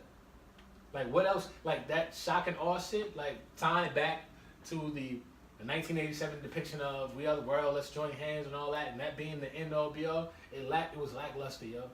It was dry. Whack to me. It was I dry. was like, I thought I was gonna see it, and the things I didn't understand, I would go read a couple of reviews and it'd be explained. But we reading the reviews, it just let me know that they don't know what the fuck happened. I was more entertained by the deep dives than I was by the movie. So I thought, all right. So The then deep let's dives talk are about it just then, because ridiculous I thought that It was entertainment, right? I thought the movie. That's why I gave it a C minus, because the movie was entertaining. No, I'm saying the deep dives were entertainment. Conspiracy theories and all this other shit, like Like sometimes I- things be a so stretch. you and I get had- aggravated by that. when she went into the little spot, my first initial thought was like, oh, she got. But then when she couldn't talk, it didn't make sense. And then I realized that the only person that was doing the speaking was what's her name? Peter. She was the only one doing the talking. Everyone else she had to use sounds and signals and something. So I was trying to figure out why it was like that. And then at the end, when it showed that they actually switched places, it made sense why she couldn't talk, because none of the clones could talk, and she was the only one that did talk. So then when they put her in there, she switched. That's why she had so much hate and resentment for her, because she did it to herself. Right. She literally did it to herself. but damn me. Was switching her. So that's When I saw that, I was like, okay, that makes sense. That's why she could talk and she has so much hate for her. And so I thought that was cool. And then I also thought the rabbits, because they've always been cloning rabbits, and that's why all she ate was rabbit, because it's easy for them to clone the rabbits. So I thought that kind of made sense, but you understand the rabbit as a metaphor? Like rabbits, what's the saying that you can't even survive in the wild off of rabbit diet alone because they don't have lean meat. So at some point in time, you will starve. Like if you have a whole diet of rabbits, and all you eat is rabbits, if you're stuck in the wilderness away from humanity, or you know what I'm saying, you're just secluded, and rabbits are your only diet, you still will eventually die of starvation because of the lean meat. You don't get any fats, proteins, or substance from it.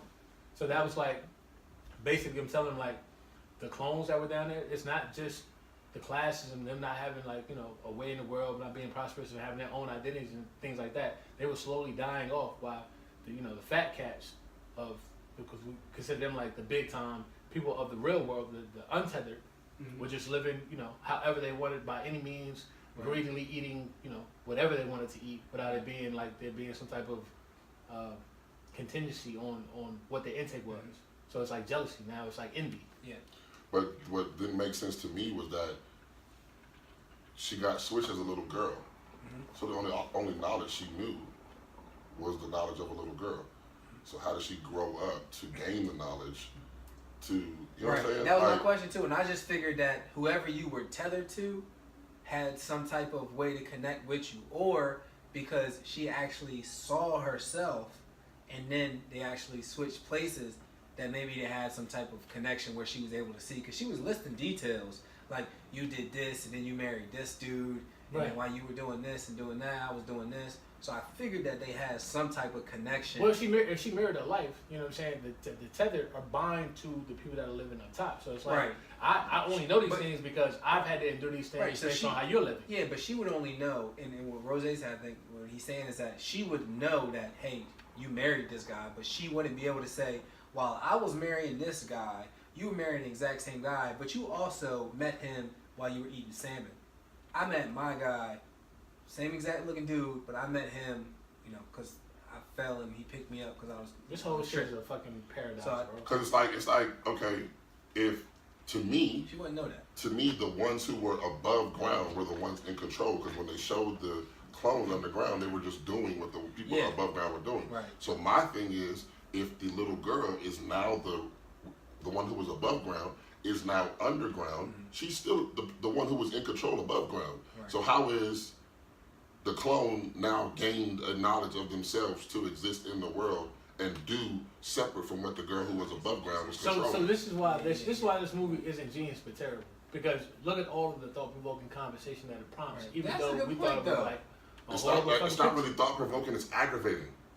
It's unfinished. It's not told. I think movies are supposed to do that though. Entertainment is supposed to take you out of a certain type of comfort from everything that you know. Like I think that's part of his design. Some art is. I think that might be part of his design. That's why he in the Twilight Zone. He wants to leave it open ended. I watched Get Out 2 different ways. I watched Get Out as a regular movie when I first went to see it because I didn't know what to expect. And then when I found out what I should have got from it, I went back and watched it again. Right. So watching it the original time, I was watching it as a movie, not knowing what to expect.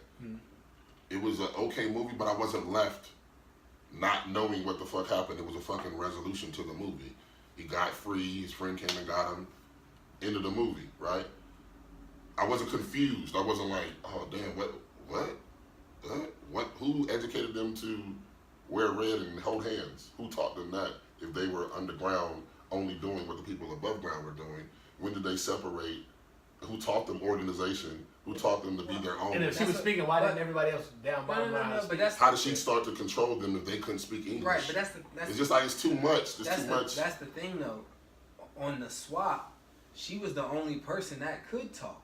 She was so when she's the young girl, like she's growing up down there. Like she said, it took years for her to set this plan in motion, and only she could do it, and that's why they all like came together around her, because she could convince them, because she was the only one that could talk. But how they couldn't understand it? That's why you didn't peep that when she was talking to when she was talking to the husband, she was using different languages, and then when she talked to the kids, she was using cliques, Uh-huh. right? So each person had a different thing, but because she was on top, like you said, and she Right. was smart, when she went down there, she was able to figure that out. But also, why I'm stuck with that too is that she only had the education of a 7-year-old child. Right. So how does she develop the How do you learn skills all of this cognitive shit over to time? how to teach people how to talk and how to organize a plan to bring these people together to go up and kill their original selves? It's like, how do you organize that plan with only the education of an 8-year-old? Right, but again, It's a lot of holes in this movie. yeah, and I think that the biggest hole is the connection from how she's now able to see what her clone is doing. When she was up there, she couldn't tell what the clone was doing. Right. Right, but and that's the disconnect. So I agree with that. But I would maybe it had something to do with when they switched places. She now was in the clone world, so now the roles reversed, because remember, Lapita up top didn't know who the hell the old Lapita that was down here that went up top on the switch. She forgot all about that clone girl. That's why she didn't want to go back, right? So maybe they just switched when they switched places. I don't know, but that's a good point. I don't. You know what I didn't understand? If you clone one motherfucker, how come you ain't clone a bunch of different motherfuckers of the same motherfucker? I think it's just to go to show. What I thought it was that there was just, we all have a bad side, right? That we don't acknowledge. That's why I think it's hidden down underneath. You see how deep they had to go in order to get there. But they didn't paint them as bad people though. They just painted them as people who were just puppets doing what the people above ground were doing. Right, but again, you're right. You don't hate yourself until you know what you're doing is wrong. So until they knew what the clone was doing, and okay. Once you knew what the clone was doing, then you were able to say, okay, well, wait, they doing all that up there, and I'm down here just running into walls, doing circles, standing in doorways, shaking like I'm going over. It's like my man said on the couch that nobody can see or hear. It's just your inner self-conscious painted in a different light. You know what I'm saying? That's why it's a completely different separation of who you are. Mm-hmm. Smart, educated, successful, being subjugated to this world of darkness and having to be basically puppeted by everything else that's going on that you have no control over. And she was the one individual that had their own identity because she got separated, which was wild. And this is my whole point for the whole movie. That's what I thought it was. This is why I do think the movie had a conclusion to it. I do think it wrapped it up, and I think that was you have Lapita, who as a young girl, like, we all have our demons, like, we all have our bad side. Even at a young age we see things, because that's when it happened to her when she was young. And then over time, when she switched places with her bad self, she even then was able to conquer it, because she turned out into an okay woman. As far as we know, she had a husband, she had kids. Throughout the whole movie, they just showed that she loved her kids. So she went from bad to being good, and then the good side half of her decided to come back as the bad half, right? So even I thought that even if we have our demons at a young age, when we get older, we got our demons too. We got to deal with those too. So I think that the movie was depicting the demons at a young age and a demon at an old age, and how you can beat them both. So I thought that was great, as far as like the hidden meaning of it all, because she switched and when she was young, and then she came back as an adult, and she ended up killing all of her old demons so that her family could move forward. Right? You thought a lot about this movie. This is what I was watching. And I like that. I like the fact that, you know what I'm saying, because you had the opportunity to actually do a deep dive. It's like Rose in this experience with Get Out the first time. Because the way I watched it, even with everything that I saw, I watched it like the first time as a movie. Mm-hmm. I'm like, oh, this is gonna be a horror movie. Shit gonna be good. Black actors, black cast, majority black actors. This will be fire. Like, and that's how I interpreted it. And then I walked out, and it's all these reviews, all these deep dives, all these storylines, all these articles about deeper meanings and stuff that's underlying and shit. And it's a lot. It's just a lot to take from one film when it's all over the place. I'm gonna tell you a different experience I had. Like you were saying, when the white family got killed. When the white family got killed, I was like, okay, this is officially corny. Yeah. That's how I felt right in that moment when the white folks got killed. Was it not shocking at all though? Like, it wasn't, because you know how most movies have eerie setups, right? So they went from they just had their little moment in the boat or whatever, and they had their first experience with the other family from underground, right? And then they was like, okay, we got to get to the white guy's house. And then when they got to the white guy's house, They were having a weird ass conversation. It was weirdly silent. She said, "I heard something outside," and I said, "Oh, they about to have another family, a white family." Well, I thought that when that moment happened, I thought that the Tevin family might know that they would go to the white family's house because they were, connected and said that they would go kill them before they got over there. I wasn't expecting that at all. Yeah, it caught me up. It caught me It caught completely me off guard. completely off guard. Right, but that was the only it caught aspect. it caught me off guard because I'm still thinking in my mind, us. The slogan is "Watch yourself." You know what I'm saying? You can look at that too, double entendre where. So you did think about it before you actually saw the movie? Yes, See, I because it was Jordan Peele. I approached it just like a movie. Because it was Jordan Peele. That's why I give it That's to C. that's the only reason I approach it like that because it's Jordan Peele, and I'm going off of Get Out and His previous He's up here now. Yeah. Jordan Peele, when you go watch a Jordan Peele movie, it's up here. So I think now he's trying. Not that he I mean, sure he cares about what his fans say, but I think that he's just put himself up here after his first movie and the level of sophistication that he's putting into his movies. I think he's up here now. So anytime he doesn't, knock that thing out the park, we're gonna have something to say about it. And I don't think that I don't think that this was a step up from Get Out. It wasn't. It's parallel. no, It's parallel, but it wasn't parallel. You don't think so? You gave it a D, bro. That's not parallel. My thing is, if he fuck up the Twilight Zone, we boycotting this nigga. He getting canceled. Yeah, he get canceled. Man. Twilight Zone He was fuck like up the Twilight that's Zone. my grandma. That's like my grandma, mama, like watching that shit. I When used I'm in to the watch house, that I shit can't go and be outside and legit play scared. that. I used to watch real Twilight shit. Zone and be legit scared. Black and white, and that music come on, and that shit be eerie as fuck. Like Right. you fuck this up, my nigga. Adult or not. Yeah, getting you to fuck me up that out of here. that movie wasn't a parallel step at all. To me, it was a step backwards. It left too many questions, and what's always telling of a movie is the third week numbers, right? Because what happens is, first week everybody's going off hype alone, Gotta go see right? Second week, the people who didn't get to see it on the first week and heard about it from the people it. Gotta see for themselves. got to see it for themselves. Now the third week What I saw. is what's really telling. You saw know what I'm third saying? week, right? Yeah. Third week numbers is what's really telling about a movie. You know what I'm saying? Because first and second week could both be hype. But the third week, if people still going to see your movie, it's a good movie. See, I gave it a D, but just because after that killing of the white family, by the white family, it just went fucking mundane. The shit was just like, it's like, all right, cool. I see what's happening here. Like, And they were saying something Now that we they talking were about it, saying I'm gonna up something. my grade. They were what you saying giving it? I'm giving it a C plus. Nah, it's still a D for me, bro. I'm gonna give it a C plus I'm because still now gonna C because minus. it made because it was a Jordan Peele movie. I didn't think any like the cinematography of it. I didn't think anything was wrong with that. Attach it to another director. that's why I got it. That's why I gave it a C because the production of it was Right. good. I thought it was good in that respect. I also thought it was, again, there were just so many. Now that I'm thinking about it, because like I said, I didn't really think about it too much. While I was watching, I was Did you having niggas these watch thoughts. this shit high? No, I don't smoke weed, bro. I don't Yeah, either. I'm glad you guys don't smoke weed. Yeah, I don't smoke weed. Good job.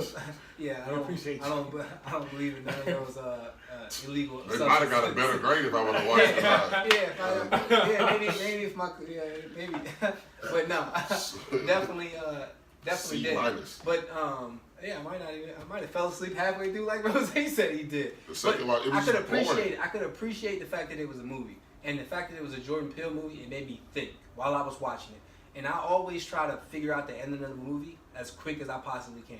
So I'm picking up on cues right away from out the gate. Like trying to solve a puzzle. Exactly. I'm trying to solve it as quick as possible, like I'm doing Sudoku. So that's how I looked at it going in. So it kept me engaged in that respect. And at the same time, I was like, okay, something. From the family and how she spoke to each of them, I was like, okay, something's going on. There's something got to come. So I know I'm missing something, a piece to my puzzle. So I thought it was great in that respect. Well, not great, but I thought it was good in that respect. That's why I'm gonna give it to C plus, because I thought it was good. I don't think it was as good as Get Out, but it did make me think. But there were just some moments in it that I don't know. We could have cut a lot of stuff out and added a lot of stuff in, and I think he could have did it. It was too long. It was too long a movie to be that terrible, yo. That's just like that 2 hours and 42 minutes It could have gave me that back. all that- But she did hate herself though. I feel like she did have a lot of. You know the best part of the movie? Sadly enough, was that end scene, the dance and ballerina shit, the theatrics with the cinematography, the choreography with like that was the best shit to me. That was the best part of the movie. Yeah. The shit with no words. Let me ask you this: You versus you. would you go see Us 2? No, probably. Would you go see I'll Us wait for it too? to come out and watch it. But I wouldn't probably go. would. You know why? Just because this shit was that terrible, the second shit can't be that fucked up.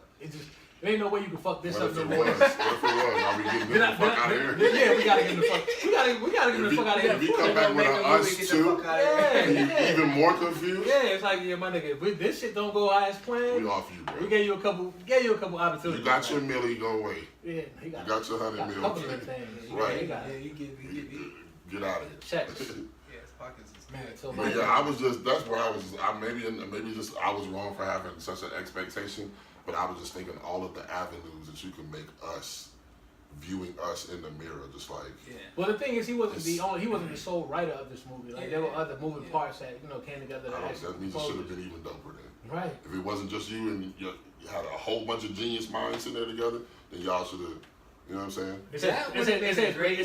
I'm sorry. He should have called you What's and that? been like, yo, I can think of so I got many this idea examples, for you. bro. Because I love that idea of going and just To a it's soul food almost restaurant owned it's by a- white people, worked It's by a white mind people. fuck. Right, that Just would have be a corny great. ass That would be dope. fried chicken That sign. would It be don't gotta be like no That would be corny dope. ass. No. It's red and No, yellow. I would The wall is white. name it what you would think of Roscoe's Chicken and Waffles. Nah, I wouldn't even do that. I'm saying something to that. Just a generic fried chicken sign, right?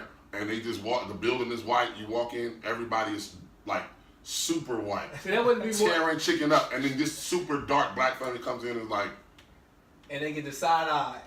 and they get the side eye like, "What you doing in here?" Like, It would be more. we like It would chicken be too. more You know what I'm saying? entertaining. It would be more entertaining. Right, that would be That would it's be a funny. mind fuck. Yeah. That's what I'm saying. That the That'd be mind dope. fucked of it. Or you walking down the sidewalk and this guy, you just said something about you need a phone charger and it's a black dude. I got these phone chargers for $5. Just get this phone charger. You're like, no, I'm good. Then it And goes- then- it and then goes- That's you what walk I'm right. waiting for, though. You I walk- think they goes- the same you thing. walk right in the store. It goes from suspenseful. You so walk now right in it's the like- you walk right in the store and spend $60 on a charger in the store, but you wouldn't buy it from that man who opened his jacket for $5. The same exact charger. Like just mind fucks like that. Small Of how- pieces. Yeah, just and it don't even have to be like a big thing of the movie. Just little things that they hit you with like that. You know what I'm Hey saying? man, hey, fuck us.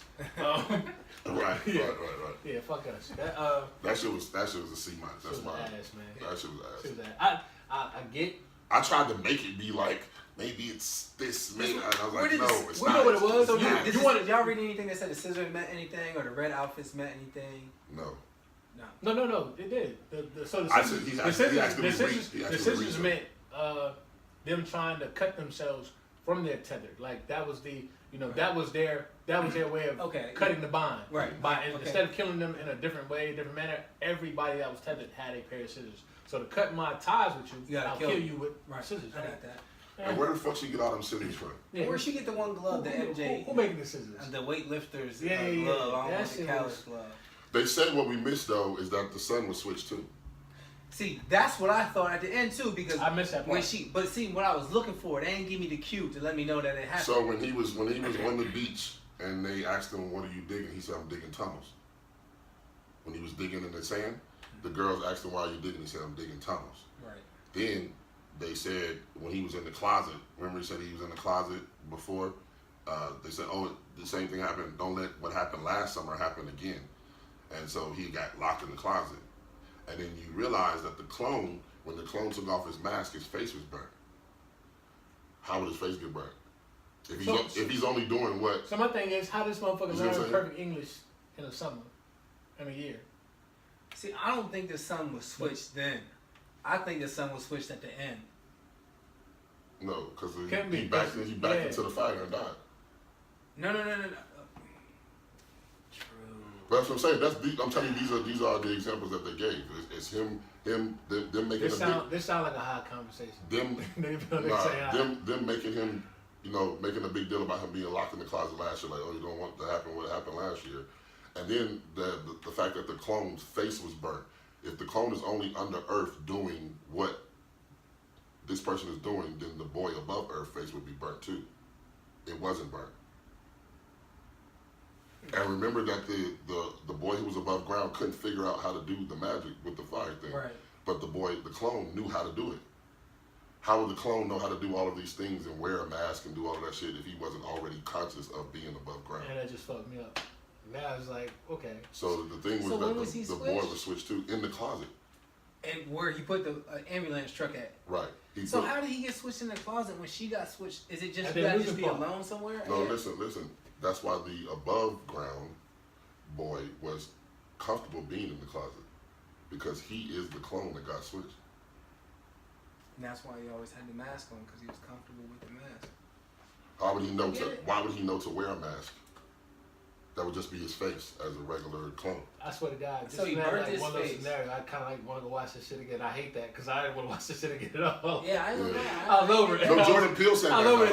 this shit, yo. Jordan Peele I was said over that this because shit. I seen a post where he was doing the interview and he was talking about there was like if you don't want spoilers then don't watch this. It said it in big letters, and it was a Jordan Peele interview and he was talking about people missed that the boy was that when the white girls asked him what he was doing, he said I'm digging tunnels, and then how the clone's face was burnt. How would his face get burnt if he's only underground doing what the clone above ground is doing? Right. So his face was burnt because he was the original above ground. He would know you don't know to be ashamed of Like your I face. said, man, this shit would have been a better book than a fucking Yeah. movie. Like, Because I feel like it would have taken him longer to figure out how to talk. like that was my main thing. But that's just another thing that's just don't make sense. Like the girl Yeah. going downstairs and teaching them how to communicate. Okay. It's just another thing that don't There we make go. sense. We found two things that don't make sense. So And then it's like that's why we giving it a C plus, man. when they was in the car riding off and he was just staring at her, he was realizing Right. That's she Yep. is from They down were there having- too. They were having a moment. I thought that was her. I thought that's when she realized that he had switched. That's what I thought. That's what I thought he had realized that she had switched. Right. That's what I'm saying. Right, but she looked at him and she wasn't looking at him like, oh shit, I found out. She looked at him and then she smiled. Right. Yeah. My thing was when he didn't smile, I was like, okay, so he did not. They want us to think something happened to him, but it didn't, and they want her to think something happened. So if She he'd don't have know. smiled, then we would have attached. Oh Yeah, yeah, that would have been too telling. It'd have been That'd a have good been too way. talented. Yeah. I needed telling. that. I was waiting for that. If I he would was have like, smiled tell, too, yeah. but that would have been the dope thing if he would have smiled too. You'd been like, oh shit, both of these Right. motherfuckers is switched. That would have made it more compelling for me. He would have got a C plus from me first. If that So would what have goes- been and so what happens with everybody holding hands? Everybody holding hands across the world.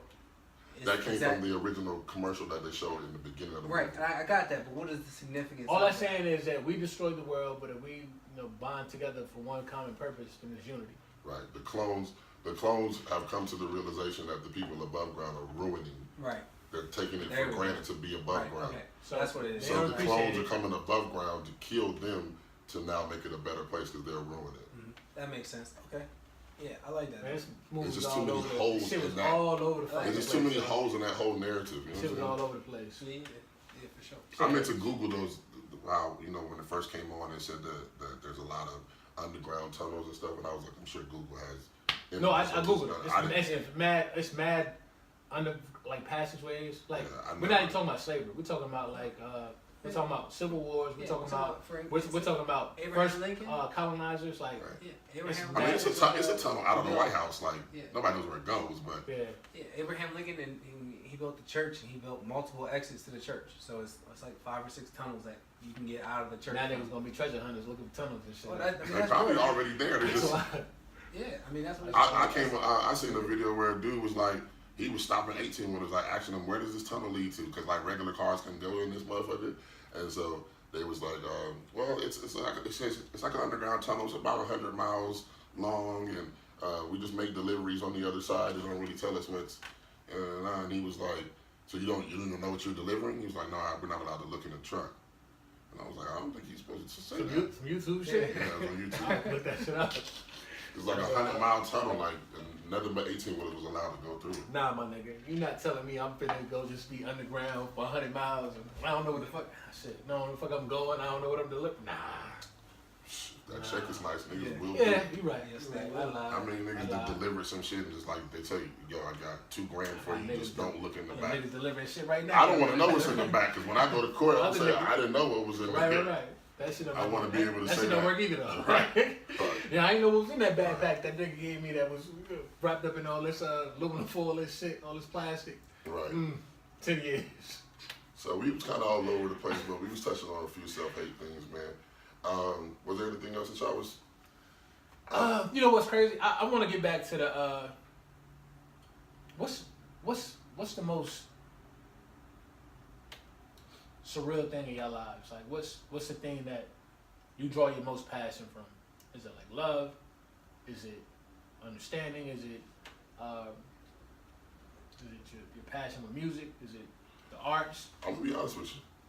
I don't know right now. Because I really want to be able to have those conversations. Like I want it to be like, topics that we can actually deep dive into. Like we did 2 segments about self-hate. The topics was like much needed. Just to have a conversation amongst us about the current status of the world and shit. We did a relationship topic about what women want and all that. I want to have deeper dive sections about some more intricate shit. Things that's like, the music. I want to talk about. I feel like I want to tap into the people who I'm around. I want to figure out what job passions are. Like, I think that self-discovery helps me figure out some certain shit. Like, you're never too old to kind of like learn something new. You're never too old to have a new self-discovery and shit. So what you mean as far as like? I tell you, Like Mickey's in the law. it's probably for. You wasn't saying that for us to answer it now. You just saying. No.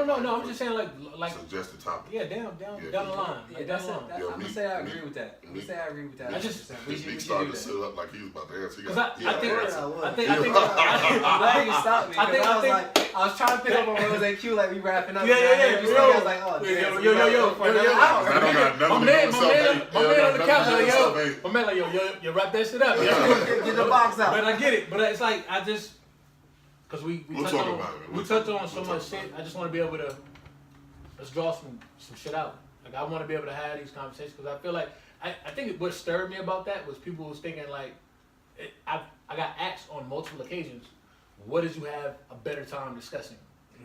What women don't know about men? I got that Or conversation self-hate. when you like better. And I was like, why is that the consistent? You think we only are geared to talk about a specific thing in detail? There's so much more out here, yo. Well, that's true, and also majority of the audience is women. True. So You light skinned with a beard, so I would imagine that 90% of your. I mean, Yeah. they're not just there because I'm light skinned. And he got a voice. Nigga sound like a nigga on radio, right? I have Hey, other talents. Yeah, bro, he was on They late might night like radio the way I and like DJ. sexual chocolate or something. Nah, they got Spotify, bro. They not looking for the DJs because they're like, he light I'm skinned. I'm talented. He I light got- skinned. He got a beard. Yeah. He's tall. That's just self-hate. Tall, yo, That's tall. self-hate. That's I'm hating on self-hate. the height, nigga. That's I need. self-hate. I wish I was 6'5", Hey, 6'6", nigga. Hey, bro, let me say, bro, you gotta own that. You gotta own that. I miss some of these You gotta guys. own that. Oh, I know my qualities, but there's more. Yeah, Rose said yeah. There's a lot of 6'5" niggas with beard that's stupid as hell. They don't got your playlist though. Right, they don't got my What I'm saying? playlist. Ooh, fire. That gotta be your new shit. Like, yo, You ain't got my Niggas ain't got playlist. You ain't Hits, got my though. playlist. That's You your ain't got next my shirt. playlist, That's though. your next shirt. You ain't got my playlist. playlist. You ain't got my playlist. what's on that nigga playlist? What he got? He ain't got no Yeah, Luther. yeah. Ain't no Marvin Gates. Yeah, Niggas man. So sleeping. to bring it on home, man. Rest in peace, Nipsey. Rest in peace. Let's stop. Rest in power. Stop. If you can, man. Just think about what's coming next. I know it's hard, man. I know a lot of people are stressed. Life is hard, and it's easy to get upset. You know what I'm saying? It's the easy thing to do. It takes more strength to have the foresight to know that your actions can fuck up a lot of shit. Whether it's the person that you're killing or you getting killed. You know what I'm saying? Your actions. It ripples. It's not just about you and the person that you're beefing with. It's about, who is providing for those kids or the man you about to kill, or, the relationships that you're stopping, the people. Let's say with Nipsey being killed, that stopped the whole plaza right there. How many people are now out of jobs? How many people can't provide for the. So think of when you making these rash decisions, man. I know it's hard because people are in fucked up places and it don't look like it's getting any better. We talk about shit all the time. We say this, we say that, but it doesn't look like it's gonna get any better. We got a crazy ass president right now. Shit is crazy. So it's a lot of shit that's just sporadically happening in random places. So I know it's hard, man. Life is hard. It's a struggle. But you always gotta think that somebody's always doing worse than you, man. And so we have to have the mindset that we can have the foresight to understand the consequences of your actions. You know what I'm saying? It takes more strength to walk away from somebody than it does to kill them. Killing somebody is super easy. It takes more strength to walk away from those type of situations. We gotta tap into how to stop self-hate. Some of it is subconsciously. People don't even know that they are a hater. I said the other day, if you scroll through your social media and your first thought is to discredit what you're seeing, whether it's somebody started a business or somebody who's doing better than you or just anything. If your first thought is to discredit this picture, that's self-hate. And you need to understand that that's what that is and understand that you need to get that under control because it's not productive. You know what I'm saying? And it's only harming you because you're inhabiting that hate. The person that you hating on in the picture, they don't know. You're not talking to them. You're not telling them. So it's only inhabiting you. You're inhabiting that hate. And that hate gets misplaced. I've seen people, take hate and take things that they're struggling with and take it out on their kids, So once you build that up on the inside, it's got to be released somewhere. And it's going to be, most of the times it's released in a bad situation where people are harming each other. And so we have to realize and be honest with ourselves about what self-hate is and understand those things that a lot of the reasons that you self-hate yourself are just materialistic things. Yeah, you might not have that nice car, but are you getting back and forth to work? Then the mission is complete. If your car is 3 different colors and the window falling off, did you get to work? Yes, you got to work. Did you get back home? Yes. That's all that's important. The Rolls Royce and the buggy is going to get to the same place the same time. So it's stop viewing materialistic things and stop comparing your life to other people. Your path is your path. You could be from the same place, but don't look at that person like, damn, we both from the same place. How come he got to be big and I didn't get to be that? Because that person put the work in. Respect the work. Do what they did to get it. Don't be the person in the corner eating a banana talking about, I don't like that shit. I don't like that shit. Don't be that person. Don't be that person. Learn from that person. Grind like that person and put yourself in position. You should look at that as, I can do that too. We both from the same block. We came in the same circumstance, the same education. I can do that too. Instead of viewing it like, man, fuck that nigga, man. You know what I'm saying? We gotta acknowledge that, and we gotta get to those places to where we can acknowledge that, our self-hate that we have is something that is internal in us. We should make other people pay for that. We should learn how to deal with that and control that and turn it into where you view yourself in a better light. So, with that said, man, y'all got anything else? I'm gonna end on this and to say that just because you were doing something in the past, that's who you are as a person. That's who you feel that is who you are at your core. Does not mean that is right. Does not mean you should feel that way, and does not mean that you have to continue to feel that way. And you can always change that moving forward. I want to give a shout out to Nicki Minaj. I guess she's in honor of Nipsey. Not only did I go to his website and make an additional purchase, not only did I reach out to other black business owners and make purchases, but this week has just kind of been like my black business week. And I'm always looking to invest and use those for services that they provide. And this week was Nicki Minaj. She's helping me out with some design stuff. She's a local black attorney. Oh, nigga, I thought you said Nicki Minaj. No. We're not shouting out nobody that we don't know. So in honor of Nipsey and self-hate, my first comment obviously stands, but my second comment is just go shop black business, man. Reinvest back in the community. Do something good. With all this hate going around, let's spread some love too. So. And stop wanting a fucking discount just because they black. Yeah. Your ass don't go to McDonald's and ask for a discount. Your ass don't go to Sears. None of them shits. You niggas do not hit Fashion Nova and say, give me 20% off. Nah. So when black businesses give you their price, pay the price with no complaints like you do at all these other businesses. Yeah. Stop looking for discounts. Stop looking for the hookup. Treat them as a formidable business just like anybody else. Stop looking for a handout just because it's your brother. No, they're in business just like any other business. Support without complaints. So thank you. My final thoughts on everything is, man, like it's 3 key steps to try to come to terms with all this. Like first, you have to stop harboring all these self-hatred feelings, all of this self-doubt. You have to let that go. At some point in time, you have to learn how to let that go, and that starts with identifying the things that are triggering you or causing you to have those type of feelings. And then lastly, you have to be able to confront it. I mean, you can't tackle or take on something that is a detriment to your being if you're not willing to face it head on. And that's the only way you're going to overcome this thing called self-hate. Like that has to be in place for it to be a change or resolve. And I mean, in totality, man, it's enough men and women out here for all of us. It's enough money for out here for all of us. It's enough success out here for all of us, no matter on what level you are at, whether you are top tier, making millions, or if you're bottom of the barrel selling Dominics. It's enough to go around. You don't have to constantly compare yourself to what your life is like compared to somebody else's. Like that's their time. That's their chapter. Like that's the phase that they're going through in life. That doesn't mean you're inferior. And, stop thinking about things always being a comparative. Start figuring out within yourself is righteous. What within yourself is positive and moving, and figure out how to give back. But then also, understand your value. Mm-hmm. That's just it, man. Like, yo, something just fucked me up right now. Not us. Yes, bro. I just thought of something. Yo, remember when they was in the car and I Got Five on it came on? Yeah. Remember how she turned around to the boy? She was like, "Get on beat, Yeah. get on beat." And the girl had rhythm. The father had rhythm. Yeah. But she turned around to the boy and she was trying to teach him, like, "Come on, get on beat. Learn what rhythm is. Right. You're a clone like me. Here's." I just thought of that. Hey, sleep in peace. That's Nip Hustle. Yeah. All right. Oh yeah.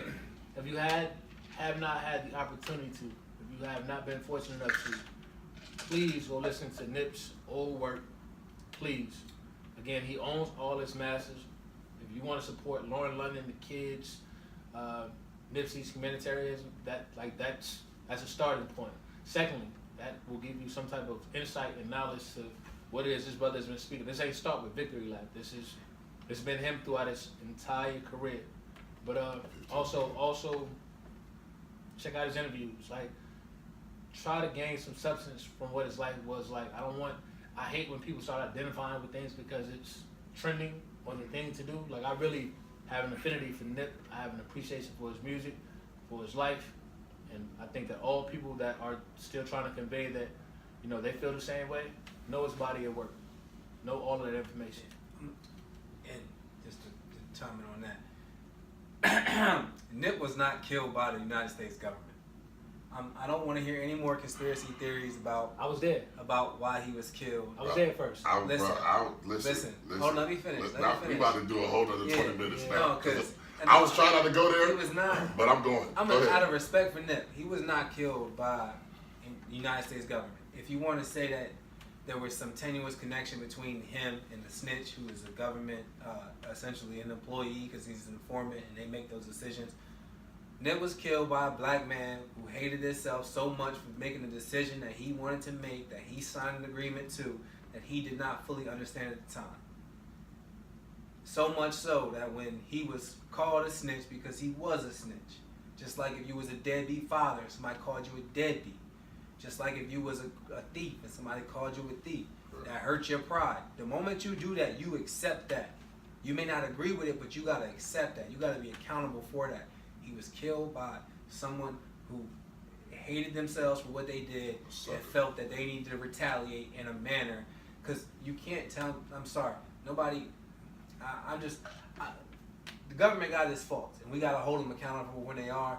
But nah, this was just one of those. This was one of those situations where it's one off. And I don't want to give extra attention to where it's not deserved. Right now the focus is on him and what he's did for the community and that loss. But all the other stuff, nah. I'm hearing people talk about it, but I'm not finna put that tag on it. It shit like that pisses me off, right? It pisses me off so bad because people are so small-minded, and it aggravates me that people are so small-minded. The information that Nipsey is going to do with this documentary, it's been out there. It's already public information. Yeah. There is 1 million videos on YouTube of Dr. Sebi's work. They still up. They're still up. His page is still up. They still sell the herbs and all this stuff. They still have the diet plans and everything is still there.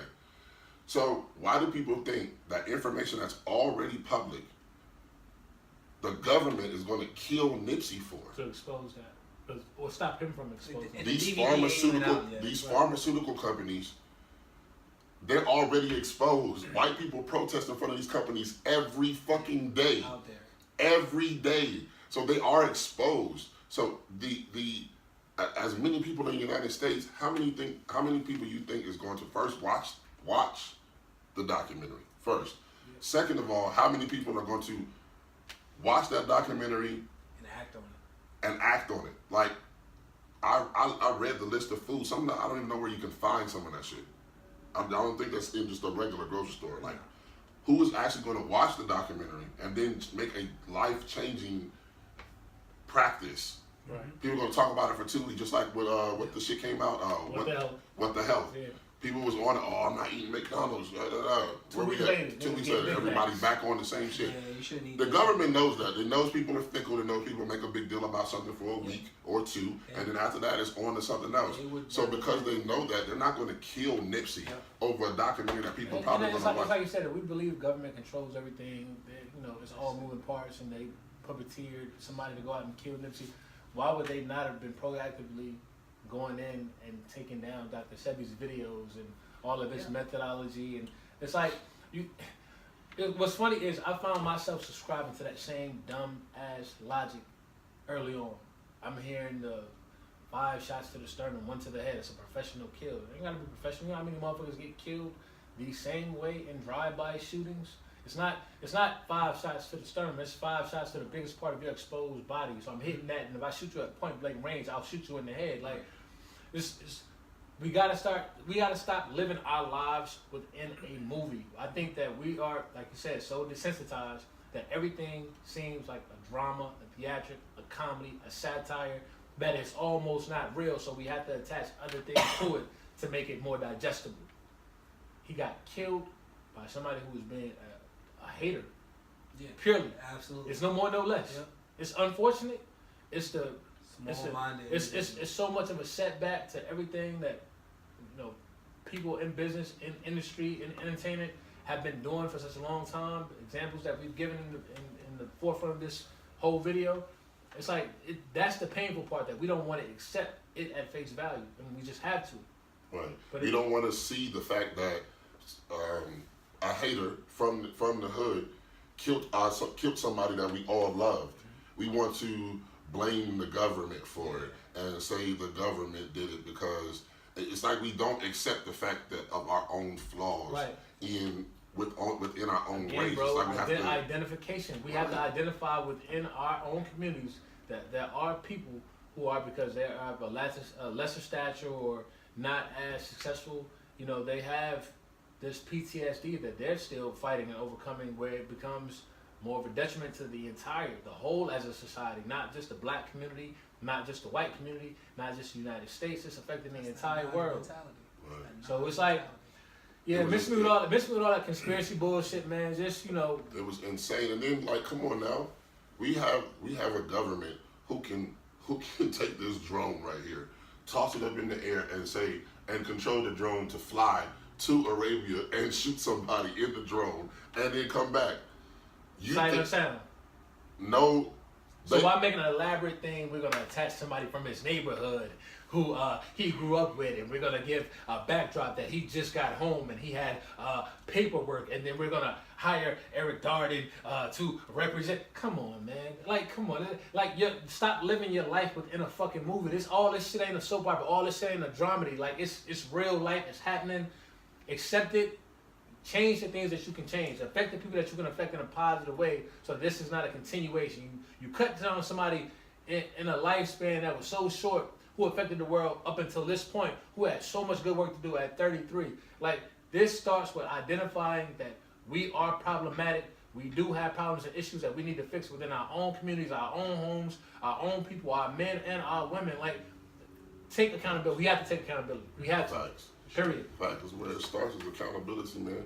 that shit was pissing me off. I had to just stop watching because it was like, Yeah. like I cannot believe that some of these people are this stupid, bro. Like even if okay, let's say all of this was the government, they're not gonna leave this nigga alive. He would have died. You know what I say? I say it would make more sense to me if he gets locked up and dies in jail. Then to me, it's a conspiracy. Now I'm thinking a little bit beyond the, and that's the only way this shit would make a rational sense. Because now you have nobody who can actually account for their crimes. He has to die in jail for it to be anything that would make logical sense for it to be attached to a government conspiracy. I'm just gonna say this: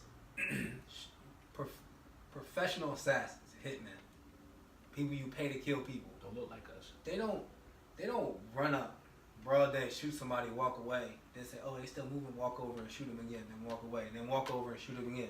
They're gonna shoot them and kill them, right then and there. Ain't no ifs, ands, or buts, or maybe I got him, maybe I didn't get him. And on top of that, it's not going. That's just not how it's gonna go down. So It's that not tells gonna me be right that there. sloppy. Yeah, that tells me right there that that's not what it was. I heard It's somebody, just some ignorant stuff. say, Nipsey was, this is a conspiracy. Nipsey was outside of his place of establishment, and he had a confrontation. And the guy came out with a gun. Nipsey was with 3 of his homies. Nobody had a gun. Somebody ran from the crowd. Yo, my nigga, you know how many spots I be in with my niggas? Ain't nobody holding no pistol. But everybody got issues in the hood. But nobody's thinking like, I'm in my hood, so it can go down in my place of business, my place of employment. Like, ain't nobody thinking that like, yo, let me tote the gun on me when I've been doing so much positive, so much good and shit like that. So now it's a conspiracy because none of my friends had a gun and a nigga ran. So a nigga starts shooting. And at the end of the day, And you don't get hit. And you don't got a gun. The fuck are you doing? Running. Nigga. Yeah, at the end of the day, most shit. most of these dudes got felonies on them anyway, so they can't even Right. carry a pistol in the first place. So Yo, and on top of start thinking, man. You already, please. if you in Nipsey stature, you already you're not gonna have any of that. What he say? He's like, I grew up a little. So he grew up. You ain't gonna have that around you because you're not gonna sacrifice all this so that somebody. And why would you be thinking about a threat? To get caught that way. Think about all the good you've done. He untouchable. He knew he was untouchable. We all knew he was untouchable. But then you get that self-hate. You got one crab ass nigga who made a piss poor decision that's now affecting the world. It's no more logical than that, bro. They say they killed 3 of his family members. Let's sign off. Yeah, Let's sign off. Yeah, let's wrap it up. I'm just saying with the reports. I missed all that. That was the news. Yeah, I missed all that. That's wild. I got thoughts on that. Yeah. Let's go. You heard that too? I got thoughts on it. Damn, that's crazy. I missed all that. Like, sometimes, like I said, man, like I'm not so in tune with social media. Like I'm on there, but for me, like I get my 1-2 off, I get the fuck on through. Cause it's like over the last week, unless I'm posting about Nipsey or trying to just display some type of positivity and shit. Like I even cracked a joke earlier where it's like, and that ain't why y'all call us 100 times. Cause that ain't what the fuck y'all call us 100 times. You talking about that post that said that long shit about? Yeah. If we call you 100 times, because we care. Yeah, and I made a jab at it because somebody else posted that ain't why y'all. Yeah, but that's just me trying to add levity to a hardened situation already. Like I can't feed into all that shit, man. Well, this has been another episode of the Deeply Opinionated Conversation. Niggas. My guys. I got out the camera. I'm about to make y'all permanent, man. We about to do a photo shoot and all that. Fuck Make it real. But yeah, man. It's been another episode. I want y'all to subscribe, like, share. Please support. We love y'all. We know y'all love us. That's a fact. And we're going to keep it moving, man. Absolutely. Deeply Opinionated Podcast. We out.